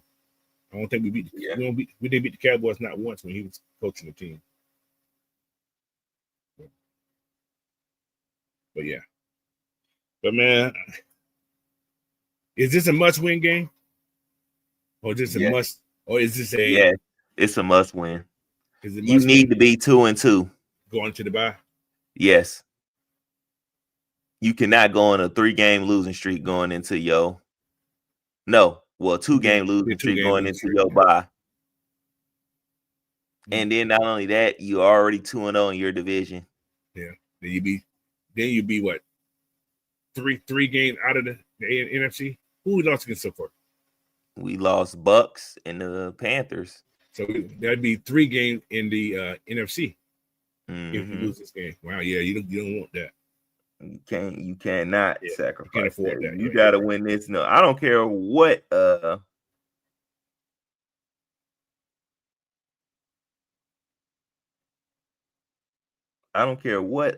what the score is. You have to win this game. Right. By any means necessary. Yes. Yeah, we don't need to be 0-3 in the conference this year. No, not at all. Well, we wouldn't be 0-3 in the conference because we have a win over Minnesota. 1-3. So yeah, 1-3. Still ain't good. Yeah, still, no matter what, it ain't good. 3 losses. ATLEO say it's a must win, but I don't see us winning. Yeah, must win. Ooh, this ain't good. But you know what's kind of funny? All the teams we played this year, they had people out. Yeah. And coach, remember I had Important said people something out. about that. Yeah, like you did. we don't take advantage of Yeah. teams having, like, we don't expose them for not having these people missing. We don't expose them for that. Yeah. They're missing 4 starters on their offense. 2 important starters. Yes. Scary Terry, Noah Brown, and Jaden Dang. And they're looking for the left. Every week we play somebody with a missing left guard. I don't know what the hell's going on there. But we're not taking advantage of it, like you said. He said Raheem and Zach. Ski said Raheem and Zach make the game harder. I think they need to have one of those players on the meeting and somebody need to go off. But who's on that team that can really make everybody, be accountable? We still ain't got that leader on that team to make everybody accountable. But I think Jalen can be that guy, but I don't think Jalen has the tenure to have everybody listen to him like that. You know what I'm saying? Yeah, but you know what it is, Coach? I think the reason we ain't had that is because our front office hasn't picked a coach that can give you that type of leadership too. Like, the organization hasn't picked somebody in the coaching staff, or anybody in the organization hasn't had that type of mentality. It's got to start from somewhere. Yeah, Mike Smith had that. I hate to say Mike Smith. He was a feisty head coach, but then he got soft. But then again, you had a damn great quarterback. Mm-hmm. So your quarterback and your head coaches have to be on the same accord to a degree. And having Raheem, who is a shoe salesman or a car salesman to a degree, ain't happening. Same thing as Dan Quinn. He was a used car salesman, but he could talk also. He had all the sayings. Raheem, like you said, Raheem just smooths everything over and makes you feel like, ooh, that sounds good. Yep. Dan Quinn had that hype you up speech. Make you want to, just work hard for him. But the thing, like, the difference here is the players like Raheem. I guess they like all the head coaches, but I think they like Raheem and they want to respect Raheem. But you're gonna start losing respect, you start losing games, keep losing games the same way. Yeah. You're gonna lose your locker room. And the thing about what's different between Arthur Smith didn't have quarterback coach. Mm-hmm. To help his player. But Arthur Smith was so stubborn in his own ways. It was his way or no way. You know what I'm saying? His way is like, no, this is what I'm going to do. And he had a smart mouth. He wasn't good with the media. I hate to say, you got to give the media something. But his last year, he tried to become nicer, be the nice guy, and he grew the mustache. I don't know. I think what it was is because he knew he was on his way out the door. So he tried to get the media on his side. Yeah. The way Arthur Smith went about it is, it wasn't nothing wrong with it. It's just, you have to win. You have to win to be like that. And you wasn't winning, bro. You came in 7-7, 93. Yeah. What? 7-10, 7-10, 7. That's not winning product, bro. Yeah, 4 years, 3 years, 4 years. 3 years in a row, you 7-10. And then not only that, you're losing game. You were losing during that 3-year process. You were losing games that you shouldn't have never lost. One score games, a lot of them. A lot of them. Then it's like, bro, you hard, and it's like, okay, yeah, you can't even get over the hump of that. So yeah, that's the difference. Like he could have had that attitude and everything if he was winning a lot more. Correct. If he would have won, I would say this: if he would have went 10-7, those 3 years, he would still be here. Yeah. Mm-hmm. Or even made the playoff, right?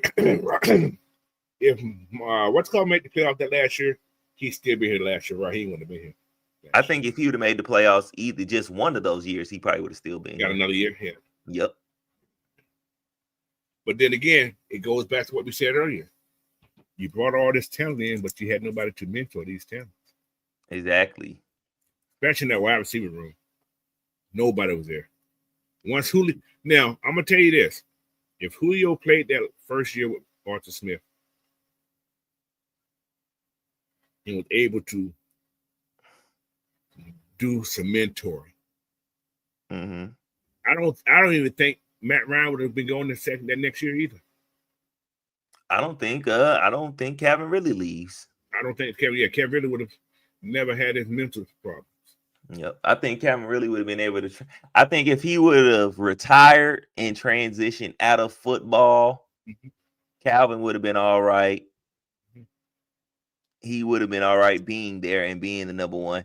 I think what happened with that situation is Julio left and just abandoned them. Yeah, and Calvin really felt abandoned, and so he wanted to leave. Yeah, that was his big brother. I guess you want to say that. So, and then it just started a trickle effect, and then Matt Ryan left. So, well, see, D. Coleman, Kevin was still there. Calvin wasn't ready to take that number one spot yet, though. Yeah. Calvin would have been there. And then if they would have still picked Kyle Pitts, he would have had him. That's mentoring too. You would have been able to mentor both of them. And then you would have just boom, pass the torch on. It's all right, boom. Yeah. So yeah, it's oh man, it's all kind of crazy stuff. But yeah, man, this week's game, I think we can win it. I don't see a reason why, because they even though the Commanders have been beating us these last 3 to 4 matchups, they have not been dominating us. They have been barely beating us. Last quarter. Like, yeah, just scoot. They've barely been skating by. And you know what's crazy? They win streak didn't start against us until Arthur Smith got here, though. That's true. I think it was like even almost. Oh my goodness, this is crazy. But yeah, man, like I said, take advantage of what they're missing. You have to. Yeah, I feel like you gotta. Hey, what's up, Miss Mag? What's up, Miss Maggie? I feel like what we have to do is put pressure. I mean, we should definitely see quite a bit of man coverage this game and put pressure on Mariota to make a play and force their receivers to really beat our DBs. They got Luke McCaffrey. Ooh. Yep.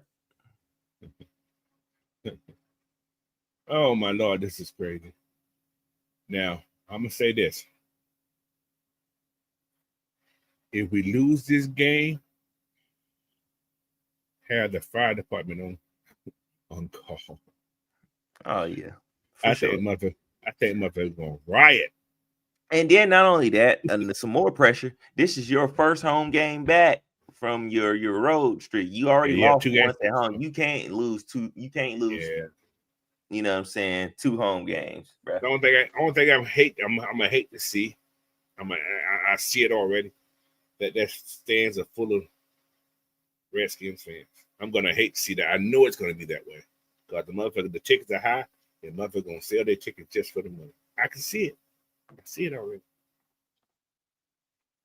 Well, hey man, Falcon fans, man, get out there, man. Get out there and support your team. I can see that already. But it's up to them. If our guy has to hold his ears to hear a play call, then you ain't got to hear the headphones this time. He's on the sideline. So Yeah, I was just saying, nah, he on the sideline. All that shit not happening. Give that man an armband and give me some A, B's, and C's and shit. Yeah, I wonder what's wrong with. Yeah, why ain't nobody? Give me an armband and give me an A, B, or C. Number 25, or give me something. Shit.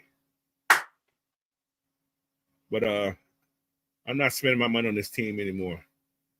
Well, I don't go to the games like that, but I do buy my jerseys. Mm-hmm. I just got my JPJ jersey today. Well, yesterday, actually. Yeah, so if we lose home tomorrow, I think Zach Robinson is fired. Now, I don't think so. Depending on especially depending on how we look. It depends on how we look. Now, I ain't gonna say he won't be, but I can. Damn, who's gonna take him off the play caller? TJ? He gonna have to.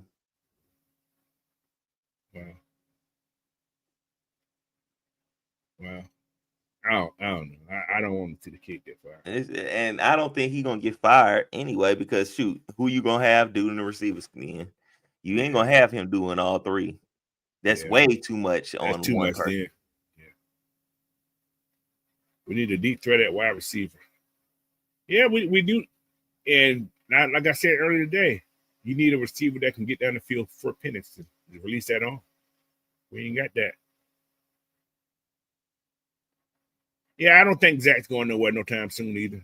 Mm-mm. If anything happens, it'll be at the end of the year. You have a quarterback. I see him. If anything, he's going to be the head coach. I can see him being the head coach at Oklahoma State. Yeah, but they ain't hired.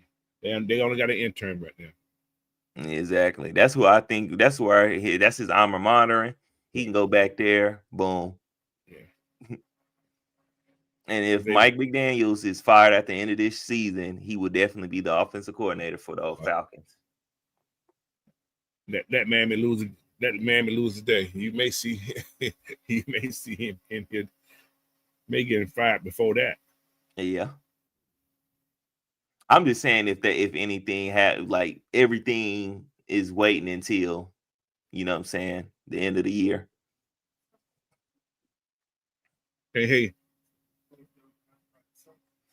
Oh, my son just we closed down the highway. So. Okay, but yeah, I don't know, man.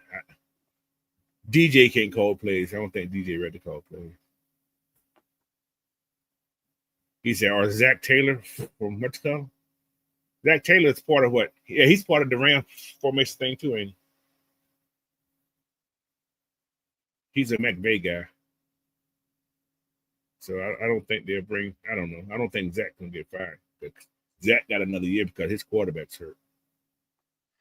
Yeah. But then again, it's like, man, you still ain't been him going to the Super Bowl with him and them going to those playoff games and stuff, that gave him time. Yeah. So and your quarterback get hurt two years out of the time you've been there. Yeah, so. For sure. Yeah. He ain't gonna be getting fired no time soon. Don't want Tyreek Hill here. No, don't want Tyreek Hill. What did he shit? Never. I don't know. I would have liked young Tyreek, not this Tyreek. Yeah, I would have liked younger. He's acting too much like money Tyreek. He acting too much like what's called now. Antonio Brown. This Tyreek can't stop humping everything. Yeah, he's acting too much like Brown. Mm-hmm. He said, like I said, all coaches from trees are not good. From coaching trees are not good. Look at Bill Belichick people. All his people ain't that good. Yeah. Not all of them been successful. That's what I'm saying. And he's one of the winningest coaches in football. So all his coaches ain't been that great. We know Matt McDaniel can call plays, but he can't be a head coach and call plays. Mm-hmm. We know Dennis Allen can call a great defense, but he can't call a good defense to be a head coach. So there's some coaches that are just made to be coordinators. Yep, Arthur Smith. Exactly. And he's doing a damn good job in Pittsburgh to a degree. Mm-hmm. Oh, Jerry Jeudy on this offense. That'd be a nice pickup, Jerry Jeudy. Yeah. I would like to see a Jerry Jeudy on this offense. He can open up the field. You know who somebody who I think will be good on this offense? What's that? He's older, but like Courtland Sutton. Yes, I like Courtland Sutton. I think he's very underrated. Yes, I like Courtland. He's a damn good receiver. He catches everything. Yeah, I think he will be good. And he can mentor. I think he'll be a good mentor for these guys. I think that's the only thing we really missing in that locker room. Because you kind of got mentorship on the other side. Mm-hmm. Defense is fine. Defense is fine. Offense they just full of young guys. And I mean, you got your older statesman in Jake Matthews, but he's a lineman. Yeah, he's an offensive lineman. Exactly. Same as Chris Lynchford. He's an offensive lineman. Yeah, so those guys, yeah, it's like Kadero Hodges out this week. Is he? He got a red star around him. So is Nathan Carter. They both got red things around him. They could be this week. They could be on the injury report. I'm not sure I don't know. But Kadero's got a red. And then I would bring up you got to bring up Chris Blair. Bring up Chris Blair. We have to. Jamal's back this week though. And I cut Jamal ass. He's back this week. He don't give you nothing. We got to do something about the kicking still. Everybody had overlooked the kicking last week. I haven't. Oh no, I didn't overlook the kicking. Nobody talking about the kicking. They need to get that crap out, man. That shit got to get fixed, man. They need to get something done. I wouldn't have, this is my thing. I wouldn't have never got rid of Koo until bro showed me at least two. Like we could have brung him up 3 or 4 times. I would have brung him up all 3 or 4 of those times, and he would have had to prove it. He said he got 2 film breakdown he did last week. Yeah, okay. Man. Kicker is trash. Yeah, we got to get that fixed. That's got to get. I think we need to go find one of these young boys, man. Guys that are hungry. Mm-hmm. We got nothing but steel in the veins, you know. Can't shake him for nothing. He said Drake isn't a number one in my opinion. Drake's a number one in certain offenses. How's that? Yeah. In this offense, he is not a number one because he can't get down the field.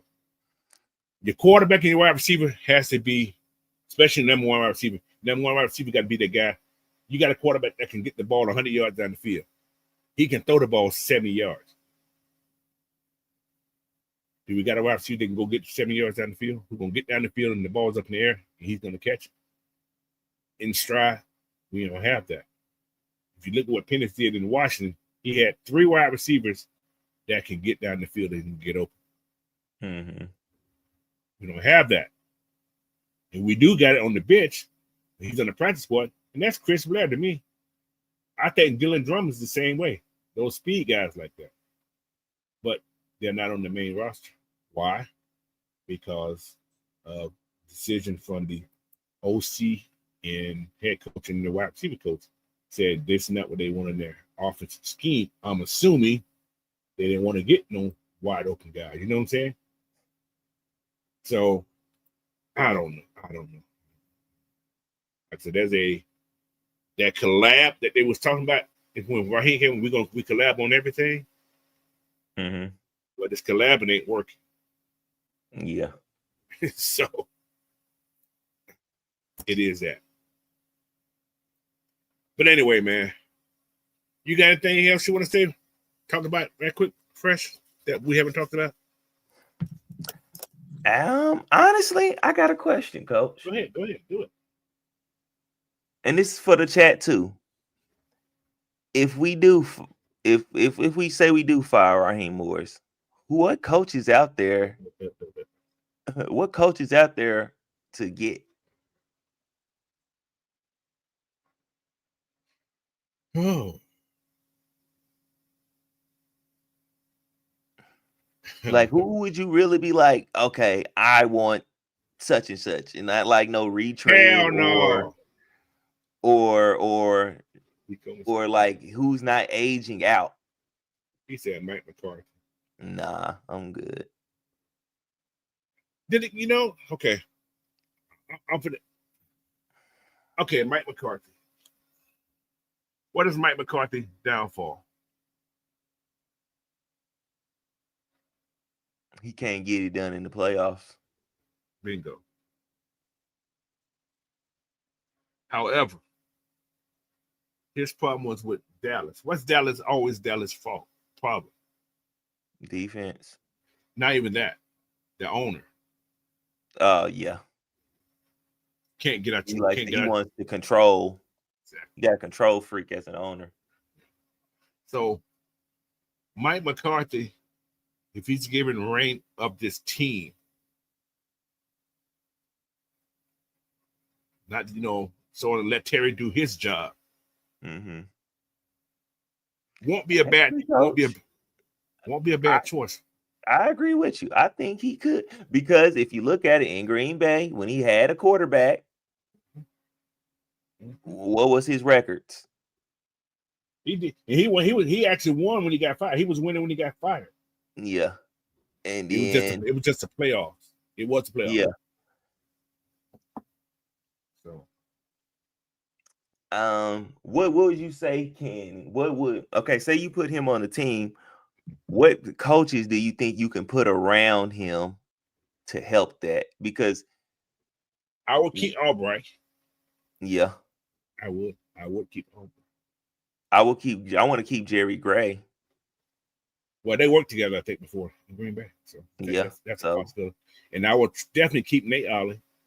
Yeah. I think I'd keep my defensive staff at bay. I would keep them. I wouldn't think I'd let nobody on the defensive staff go. I'm keeping Ledford. He ain't going nowhere. I definitely have to keep the offensive line coach. That's there. And everybody else can kick rocks. Yeah. You know what? I'm gonna lie. I would keep TJ. I think TJ is a solid coach.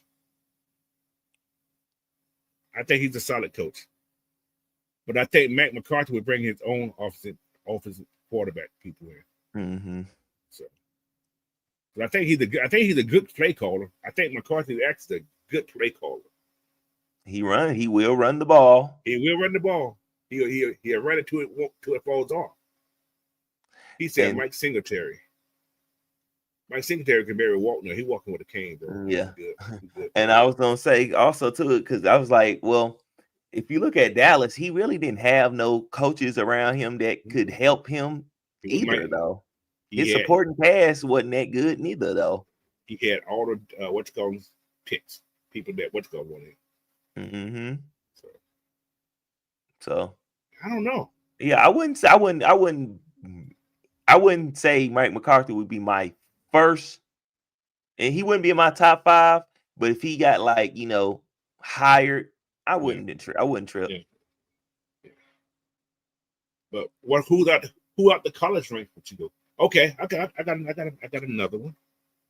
Of course, Kirby. If you was to say, what if Nick Saban said he wants to coach again? He's old.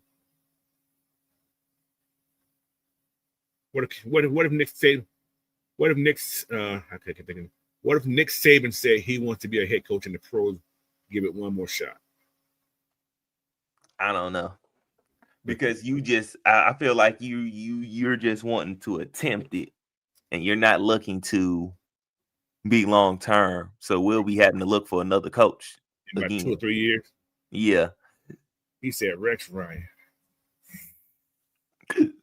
It's all defense. Offensive probably still struggle. I would.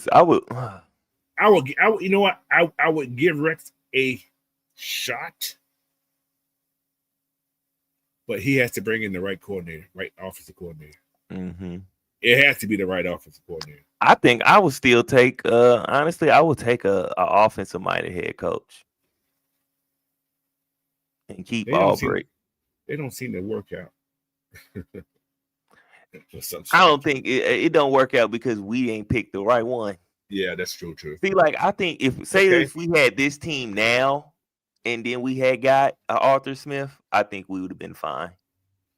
Okay, I got another question. What about a Dabo Swinney at the college rank?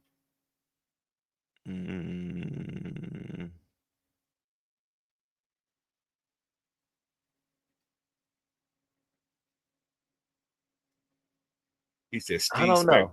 I don't know. Says, I don't think Steve Spagnuolo wants to be a head coach. I don't think he wants to be a head coach. You can't bring John. You can't listen, guys. I said this last week. You cannot bring a John Gruden in. His emails will get him in trouble. That won't happen. Yeah. The reason I say Dabo, no, I don't know because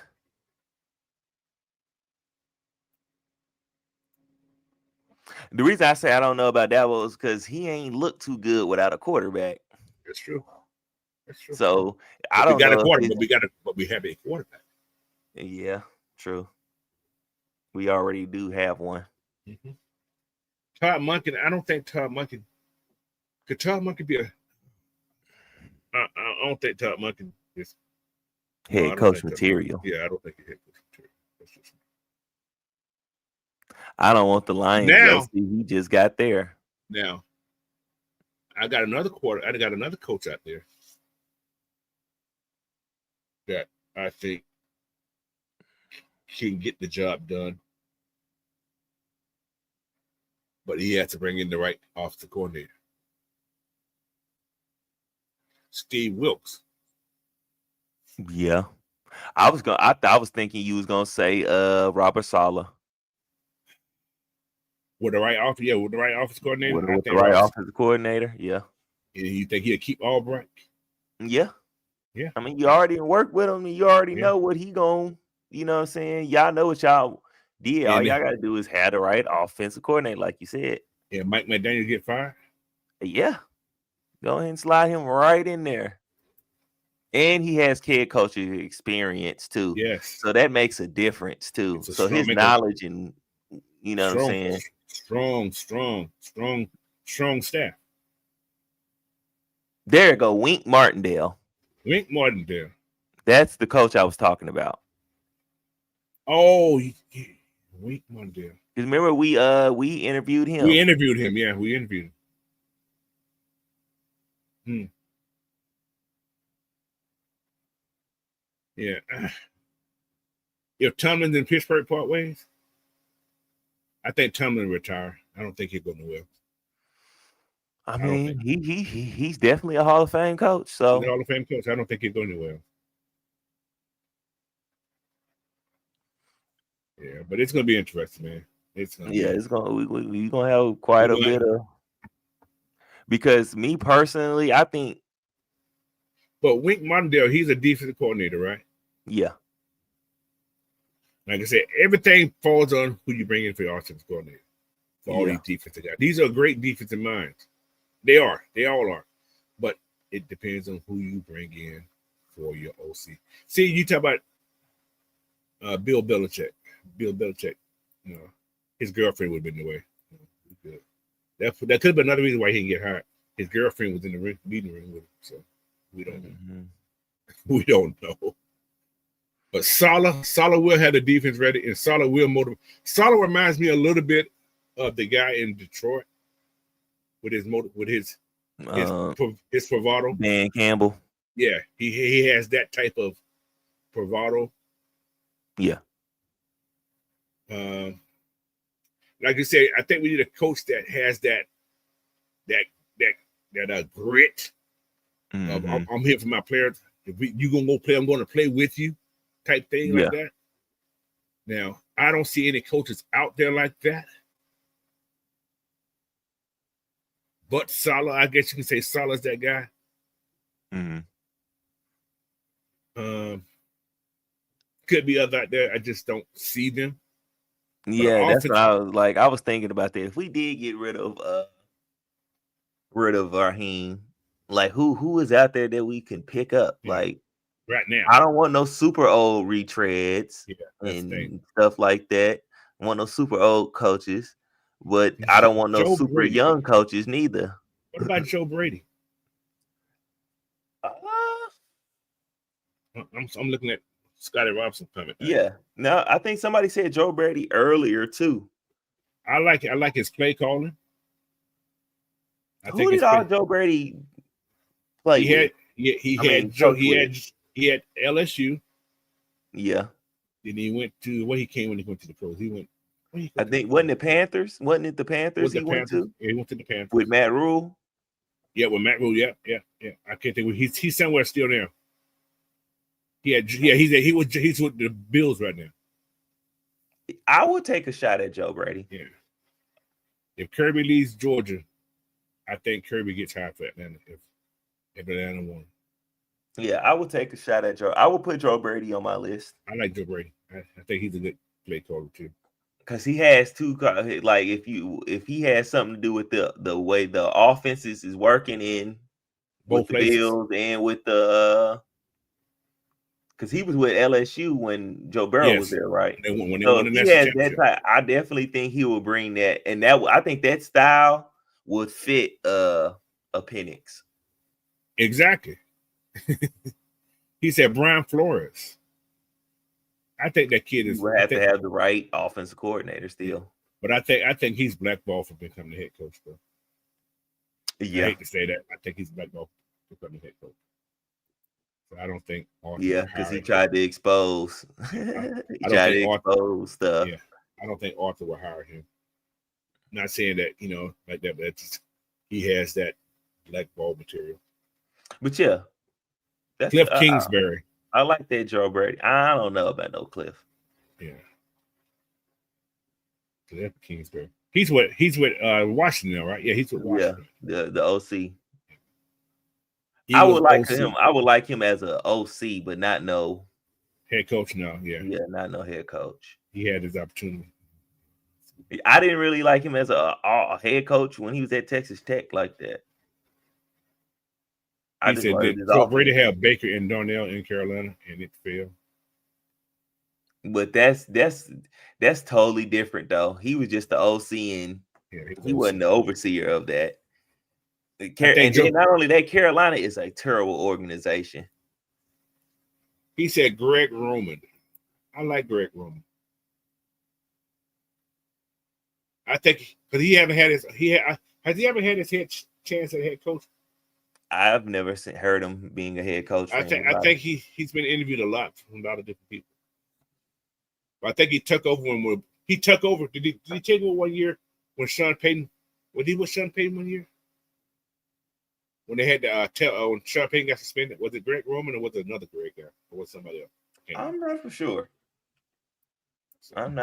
I think that was a different person. That was a different person. I think so too. See, Gruden. One case free, huh? Gruden has emails, man. No, I like Gruden, but is Gruden really? Gruden took over teams that was already in place down there. Is that fair to say? He took over a team that was already in place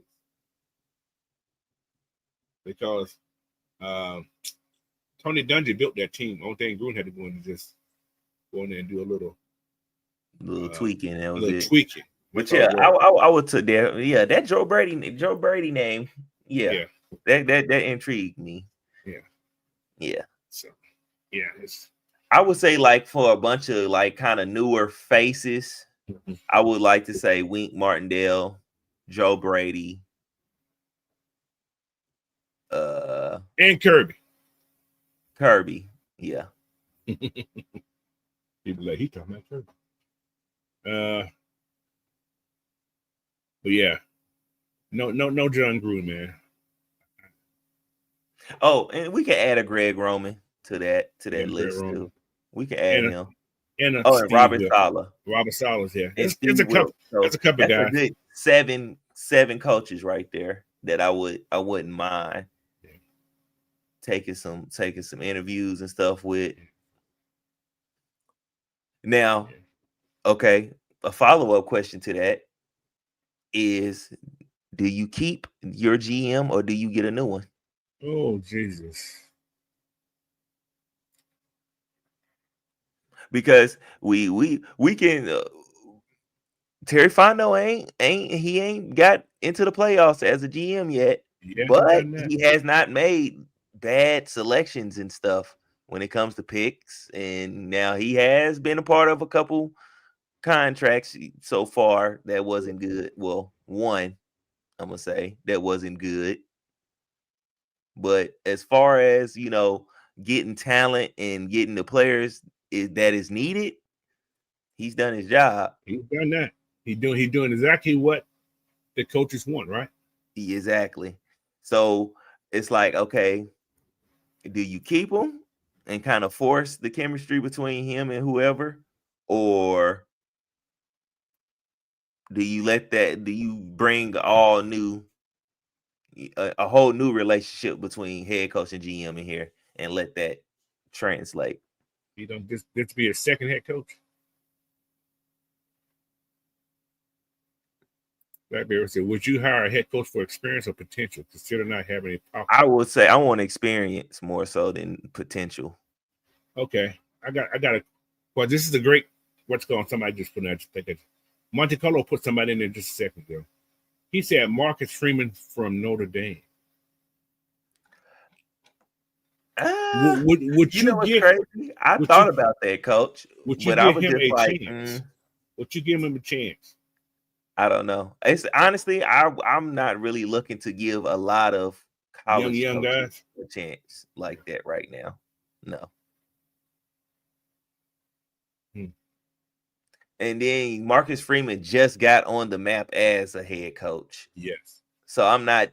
He's right now. You giving him that look off of hype right now. He has to. They're losing right now. So yeah. He has to continue being that type of head coach for Notre Dame, getting them to national championships and stuff. What about the Penn State head coach then? Who is the head coach? I'm gonna tell you, I can't think of his name right now. What's his name? What's that boy name? He's another bad guy. God damn it. What's that boy name? Franklin. What's Franklin's name? I can't think of what Franklin's first name is. James Franklin. James Franklin. I don't know. He's been there since what, 14? I don't know. He's been the head coach since. Yeah, ever since they fired Paterno. No. I would take a look at him, because if you look at, record wise and talent he has put out, player wise and stuff like that, then yeah, he's had a Saquon Barkley, he's had a Dude Carter right now. I mean, freaking didn't they have Michael Parsons too? Parsons, yeah. I couldn't think of his freaking name. It was stuck. I'm like, I could see it, but I couldn't think of his name. I got one more. People gonna probably hell no. Got one more head coach. Urban Meyer. Hell no. Nah, coach. Because he come down here. I think have a heart attack. He get to try to kick a player and stuff down here. I don't think that'll fly. I don't think this year will work out. I don't think he's that smart, man. Eric Bean. I don't think it is. It's something because he wrong. Something's wrong with him. And it's something he's not doing right. He probably can't talk right. Highlight this other Blackberries. How about doing that for OC, but someone who has a similar system to Washington's offense when Penix was there? Caleb DeBoer, he may be fried this year. I think what if you bring in a Caleb DeBoer from Alabama if he gets fried? I mean, to be an OC, that might be all right. Because that he might bring in some fresh ideas, but this is what's going to happen. Go ahead, say your part first. But the only thing I don't like about that is he's going to destroy the run game, and that's not something I want. Well, no, Washington had a running back that had 1,000 yards, so that ain't true. That ain't true. His running backs had 1,000 yards. What's going the last 2 years? The running back had 1,000 yards, and he had like 600 receiving yards. So it ain't true. Okay. Well, I can consider him. But in that same note, Drake won't be here. Yeah, I definitely. But we was already talking about that though, Coach. I was already speculating that. So, it's a lot of things, man. It's so I honestly don't think if you change coaches. What's a damn shame? I don't think change the coaches after the fourth grade. It's a shame. Yeah. If you change coaches at the end of this year, I don't think a lot of these guys are going to be here. I don't think Terry's going to be here. Terry probably won't. Yeah. So that means I think Pitts is probably going to be gone, unless you end up signing him before this year is up. I think some coach out there can think they can make Pitts to be that unicorn. There's a coach out there that feels that they can make Pitt be that unicorn they want him I to be. think he probably. I think he could. There's a coach out there that can do it. He said Chip Kelly. Didn't Chip Kelly have his moment one time and he blew it in the pros with the Eagles? With the Eagles, and I don't want him here neither because if you hear how Deshaun Jackson and LaShawn McCoy talk about him, how he destroyed their offense and stuff. Nah, I'm good. But that's a great question. Who would you bring in here? Yeah. No, Brian Brum, no. He was a good college quarterback, but no. Who's a hot commodity OC out there that's not no baby? I mean, Joe Brady should be a hot commodity. That's what I'm thinking. Joe Brady, he's the hottest one out there that I see from the offensive side. I think depending on how this year goes, Arthur Smith might be another hot commodity.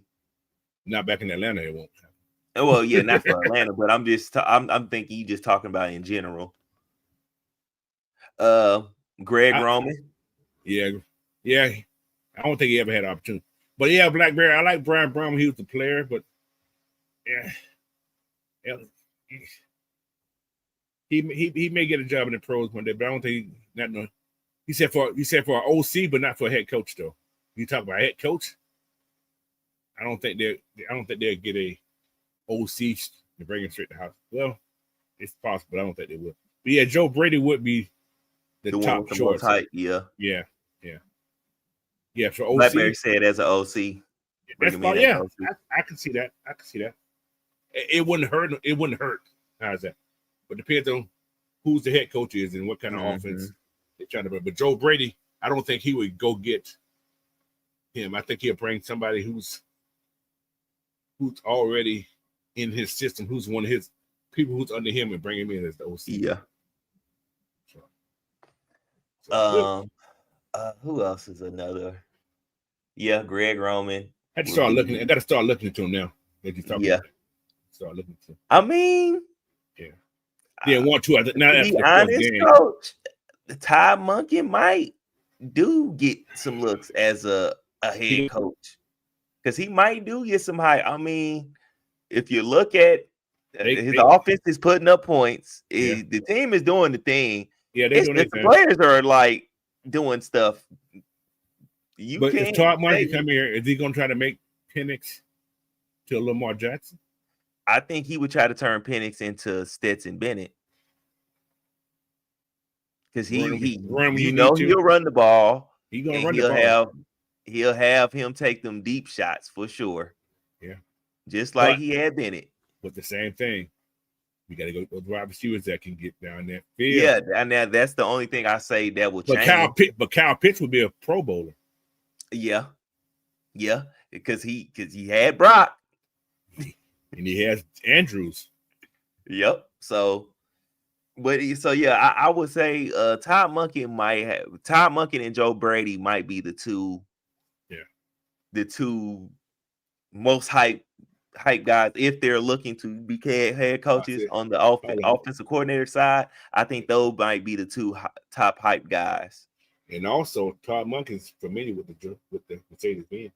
Exactly. So that would just only fit. And people probably think, oh, we're gonna start really drafting Georgia players now. Nah. But yeah, because you can't blame Todd Monken for Derrick Henry fumbling. No, you can't do that. You can't blame him for that. You can't blame him for Lamar throwing interceptions. Them the little bit of hands with those big muscles he got. Man.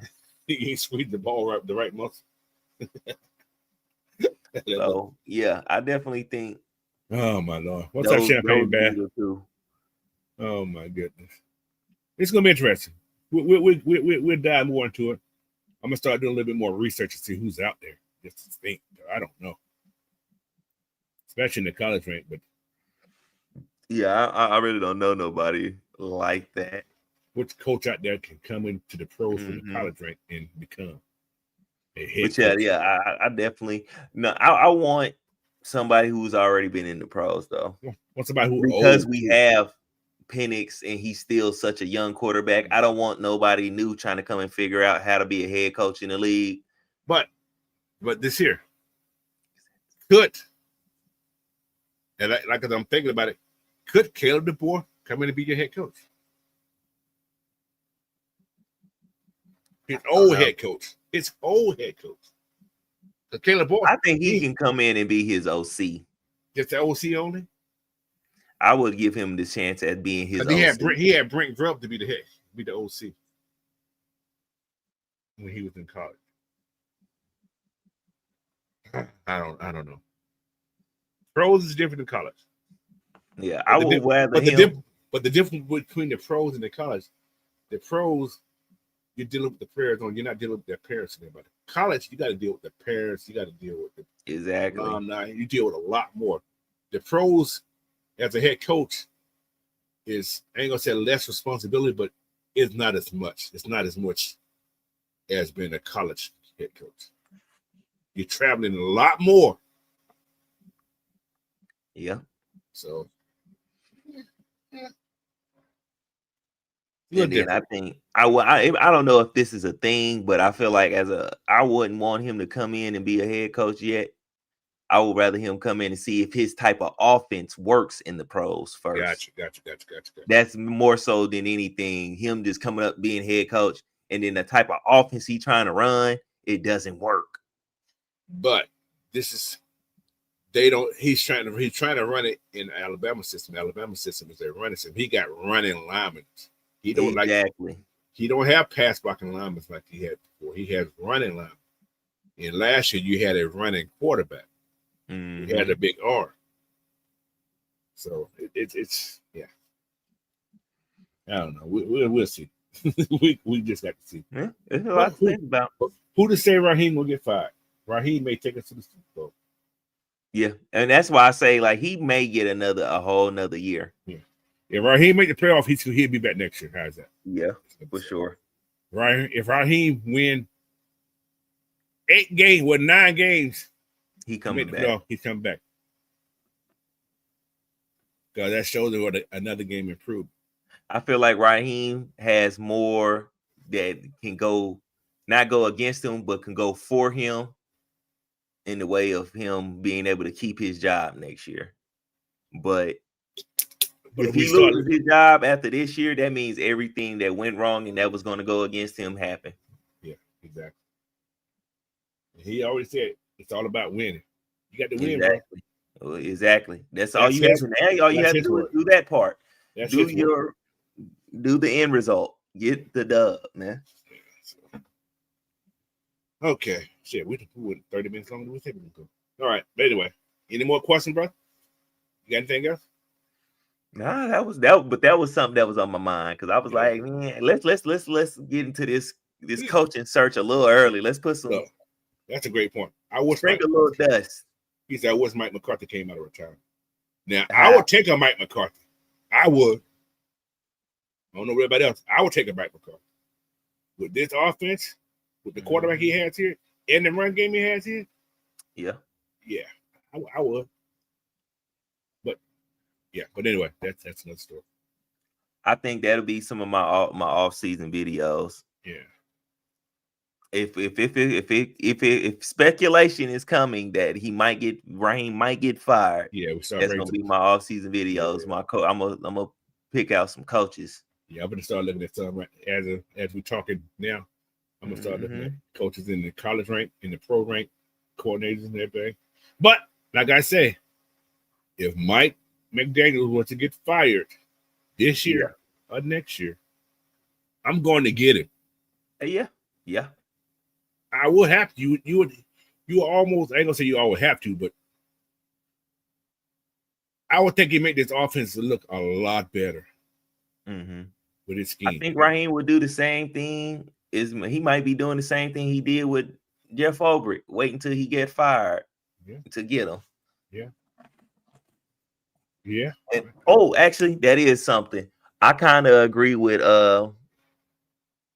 OG Truth that we kind of, because I remember him saying on his show that we need to get the stench of 2016 out of here. I kind of feel like that too. Yeah. Because I don't want. We got two guys in here that was on that squad. So that means we need to get rid of that whole group of them and bring something new in here. Maybe. Well, the only reason I ain't saying I wouldn't push out Ulbrich is because he just got here and he is proven to be, what I'm saying, what we needed for the defense. And then not only that, he's not the one who's leading the team direction. Right. You know what I'm saying? Our head coach is stuck in that 2016 moment. And I feel like he's seeking to try to recapture that moment. We don't need nobody. We don't need the head coach in that mind frame trying to recapture something. Right. That's and sometimes I feel that way. Sometimes I think that's what he did. I honestly think that's what he's trying to replay 16. It's different talent level, different football too. Exactly. It's like, bro, you got to get out of that. I think that's why I feel like last year happened the way it happened. He tried to remake the lightning in the bottle crap happen, and it did not work. Right. Hold on, D. Coleman just put somebody in here. Lane Kiffin. That buyout would be crazy, though. It would be high. Who's Lane Kiffin coaching for? Mississippi, Ole Miss, one of those schools. He's at. Is it Ole Miss or Mississippi? Yeah, Ole Miss. The blue and red. Yeah, for Ole Miss. Okay. Oh well, yeah. We know the offense, but that'd be perfect for Penix. His offensive scheme, that's a Penix type scheme. But anyway, we finna get out of here, man. We talked about Raheem ain't even gone yet. We already get rid of the man already. Man, yeah. Some people just said that. He said, "Man, we already replacing him." I mean, I'm not replacing him. I'm still giving him his shot and whatnot to correct his mistakes. But I'm getting my homework done. Yeah, now what's looking at stuff. Let this game shit. What's called made like fuck the hell. He down in that damn mafia cutting suit. Yeah, right. He may get fired that week. Yeah. He may just like fuck this shit. I'm tired of this shit. Jeff, you're the head coach for the rest of the season, or some shit like that. Or what's the old man name? Jerry Gray, you're the head coach for the rest of the season. Yeah, he is the assistant head coach. Yeah, he's assistant head coach. Yeah. Yeah, I'm gonna definitely put a list together of 5 defensive coaches and 5 offensive coaches. Nothing. Okay. I don't think Jerry Gray wanted to be a head coach full time. I don't think he wants to. But what if Jerry Gray? Okay, hypothetical. I'm saying that. What if Raheem is fired and we do something stupid next week or say you're fired and Jerry Gray's the head coach and the Falcons start winning? I mean, you keep him as the head coach. Keep him as the head coach? What if he say, I don't want to do this shit? If they retire. Hey man, then you still either way, you probably would have you gonna have to find you a coach. You gotta find you a coach. If you fire Raheem Morris and he takes over just for the end, either way, you still gonna have to find a head coach because he's not the head of coach officially. He's just the interim. Yeah, he has so to be you're still hired. gonna have to interview him and hire him. Yes. So you still in the same place as you was once you fire Raheem. That's true. But I've seen them have interim head coach. Because Raheem was interim head coach when Dan Quinn got fired. Yep. That's true. And didn't get the job. Didn't get the job. Thank goodness. Yeah. Because he would have had the same crap going. He would just kept it going. No money. Yeah. At all. So, he would have kept the same shit going. You're right.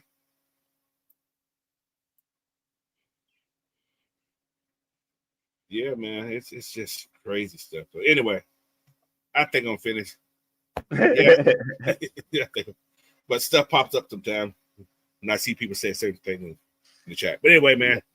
Thank you. See, Rob Nigger, he's stripped up a roll tie. What kind of toilet paper y'all use? And what kind of wash powder y'all use? Oh, y'all use Tide and Shrink. Hat, and roll your ass up. Yeah. It's gonna be an interesting game today, bro. Yes, it is. I can't call it. I ain't gonna call it.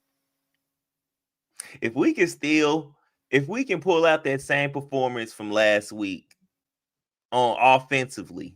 Oh, for the Bulldogs? Yes. I think we give Alabama all they asking for. But we got to play defense. But yeah, that's the kicker. That is the kicker. Is the defense going to be corrected? Because we cannot can't afford it. Can't. Because Bama do have the receivers to kill you with. So oh man. Yeah. Muto said Raheem should have been head coach back then to get him out of the way. He's like, I already gave him his chance and shot. I mean, technically, in a way, he was. That team was sucking, right? He was part of the team being sucking too. So yeah, in a way, he did kind of get his shot. And I mean, the team somewhat kind of turned it around, but guess what happened? It went right back in the same direction. Yeah. It did. It basically went in circles. Yeah, it did exactly. Real quick, and then went back in the same direction. It loop right in the same direction. So in the last 4 years, we won 29. We won 30 games in the last 5 years. That's all we won. And that's not good. That's not good. That's as a team. Archie Smith, Raheem, and this year. Mm-hmm. That ain't good. He said Jared Vanderbilt, the current DC of Northwestern Oakland. Jared Glanville ain't coaching no more. He can't be coaching still.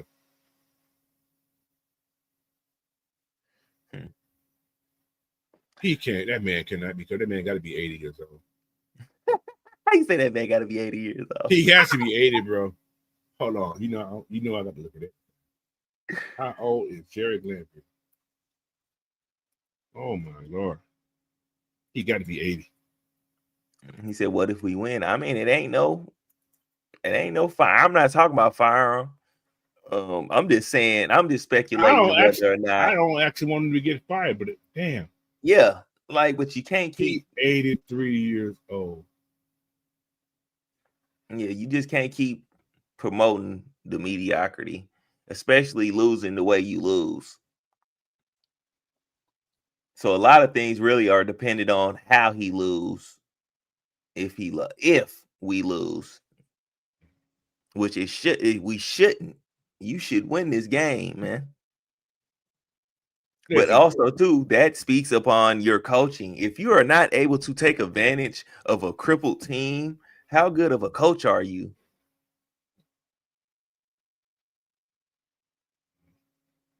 Like I I'm said, telling even in listen, we can take it to Madden playing video games, bro. If I see and if I know certain players on your team is hurt or then got hurt during the game, but I'm about to expose you. but that comes back to who? Your OC. Yeah. As well as your DC. You And got to you got to be killing that left tackle or that left guard who they ain't now. Yeah, you got to be exposing stunts and blitz off the side, off those side, man. Overwhelm that side, make them send him help, make them do whatever, make them change their offense some type of way. But one thing I'm not going to blame the defense because the defense plays well enough to win games. Exactly. They're not doing anything. And that's the only reason I don't get on they butts because they haven't gave up more than 250 yards in the game yet. Exactly. So it's Ski and Prove It must be the same person. Why you say that? Because y'all put the same thing. What if we win and still fire Raheem? We just said we just went over that answer. But if we go to Super Bowl and win, still fire Raheem, that ain't gonna happen. No, that's you're not gonna fire him, of course. I'm pretty sure you're not gonna fire him. I'm pretty sure he makes the playoff. Period. Any given way, any type of miracle, he makes the playoff. Unless I got an unless part of that. You make the playoff. You go to the playoff and you go a goose egg again. You get fired. Especially if you go a goose egg in your own home too. Yeah. If some magical way you get a home playoff game. Yeah, buddy. You gotta go. You got to go. Because you're lowering my market value in here. So you got to go. Just saying. I wouldn't keep Raheem either way. People don't like him. A lot of people didn't like the hire from the jump start. It's because it was better candidates. I have to say it like that. It was better candidates on the board for them to pick. Do y'all think we'd be a better team if we hired Bill Belichick? I don't know. Because right now his coaching ain't looking too. Hindsight is 50-50. So I think what they did in this year was what that damn Rich McKay's hired. I think Rich McKay had something to do because Raheem is one of Rich McKay's boys. Yeah. And right now, he's supposed to have nothing to do with the team. Supposedly. It's supposed to be all Terry stuff.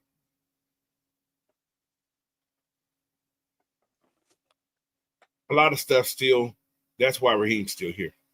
Too. I think we're gonna always get a coach in here like a Raheem Morris and stuff because of what's the name?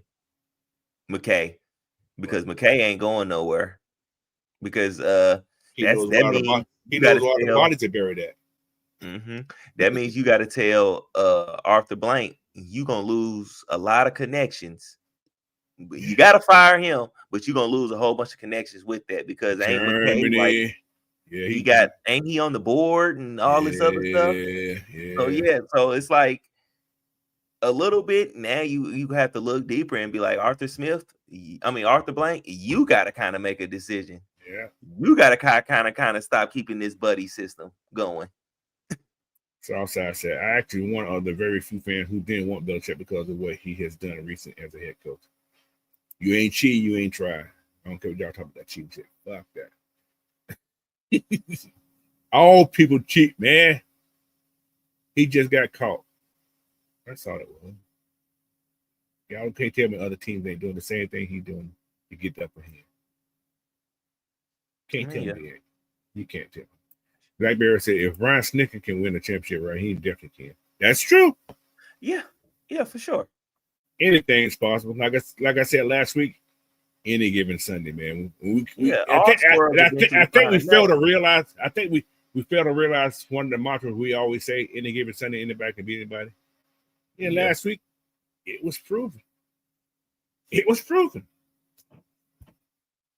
But the goose egg, I think it's acceptable that saying when your team feel wins, like your team was prepared and they did everything and they lost, not go out there and get your head beat in and look sloppy doing it. Like, you didn't even look good taking the ass whooping. No, that's the problem. That is the problem. That's crazy. That's crazy. I'd rather see 3 pick sixes and lose the game. Yeah, something like that, boy. Instead of just, like I said, the defense did their job. Yeah. He gave up 250 yards. Like you see, you outgained them. You actually, only thing they had more time for possession. That's about all they had over you. And that's because they kind of ran the ball finally a little bit at the end. Bill didn't have a quarterback. That's why Bill lost his last 5 years. He didn't have a quarterback. Once Tom left, it was over. Yeah, he ain't had that quarter. He started going through that quarterback cycle like we did. You see what we doing?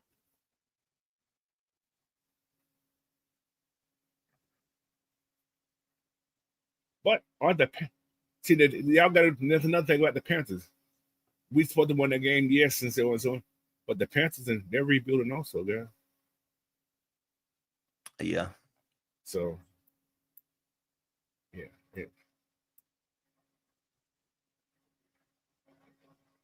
Yes, with Blackberry said. Most definitely.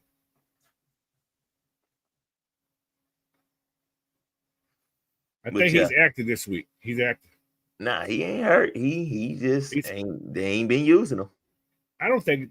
God, the defense is playing well, man. I hate. Yeah, see, I'm not worried about defense. The defense is playing well, and then it's not even the offense. We can't score.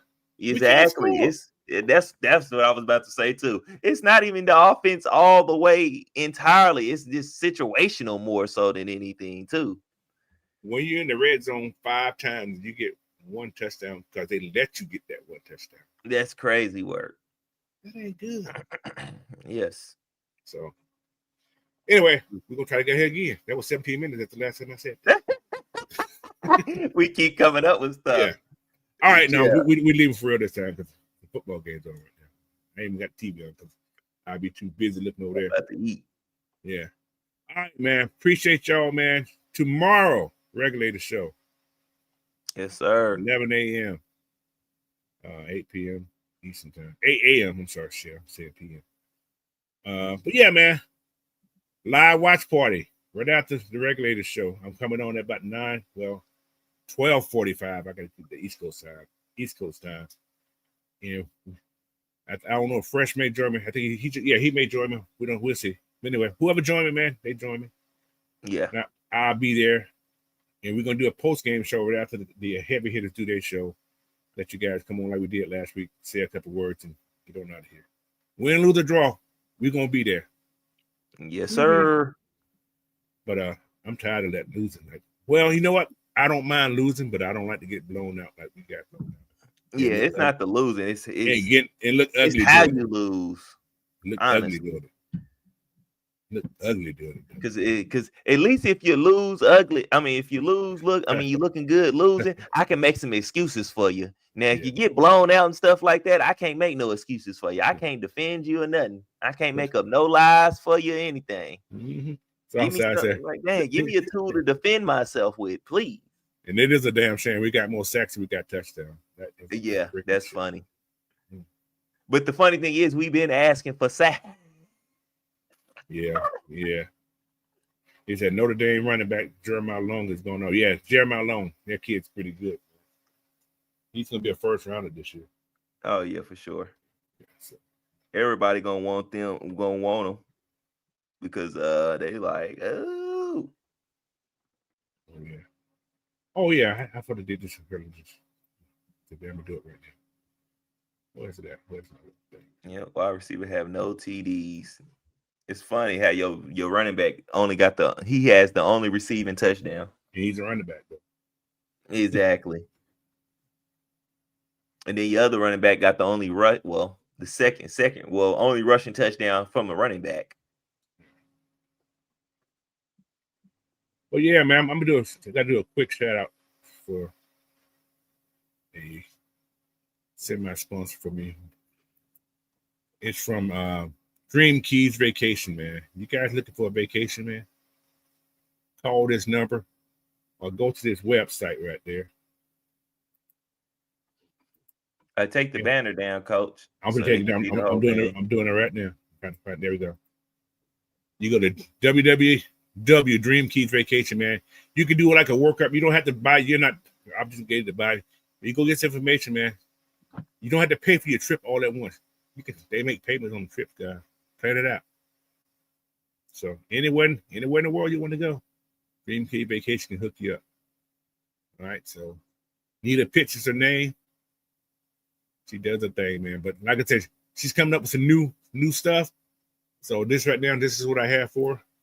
I don't know if that QR code will work, but yeah, just go to www Dream Keys Vacation, man, and do like a little mock vacation and see how much the price is going to be for you. So you can do groups, families, you, your girl, your boyfriend, whatever you got, you can do it. Just go check her out. All right. So that was just a quick little intro. So thank you. Anyway, man, we can get out here now. Yes, Football, sir. man. Football.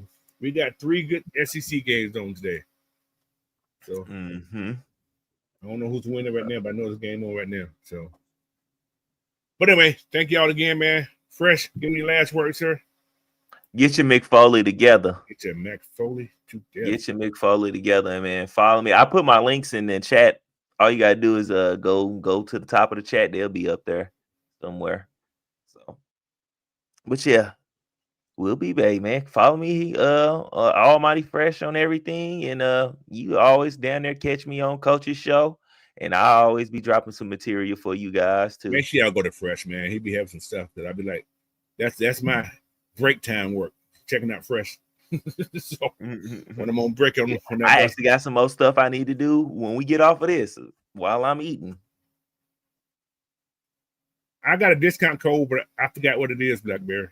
I forgot what it is. She gave me I totally forgot what it is. So you gotta get it right it down. Well, she's doing a whole new what's called for me that I can put on here. But right now I do not have it right in here. So she got a whole new thing coming up. So until I get that. But yeah, till tomorrow, man.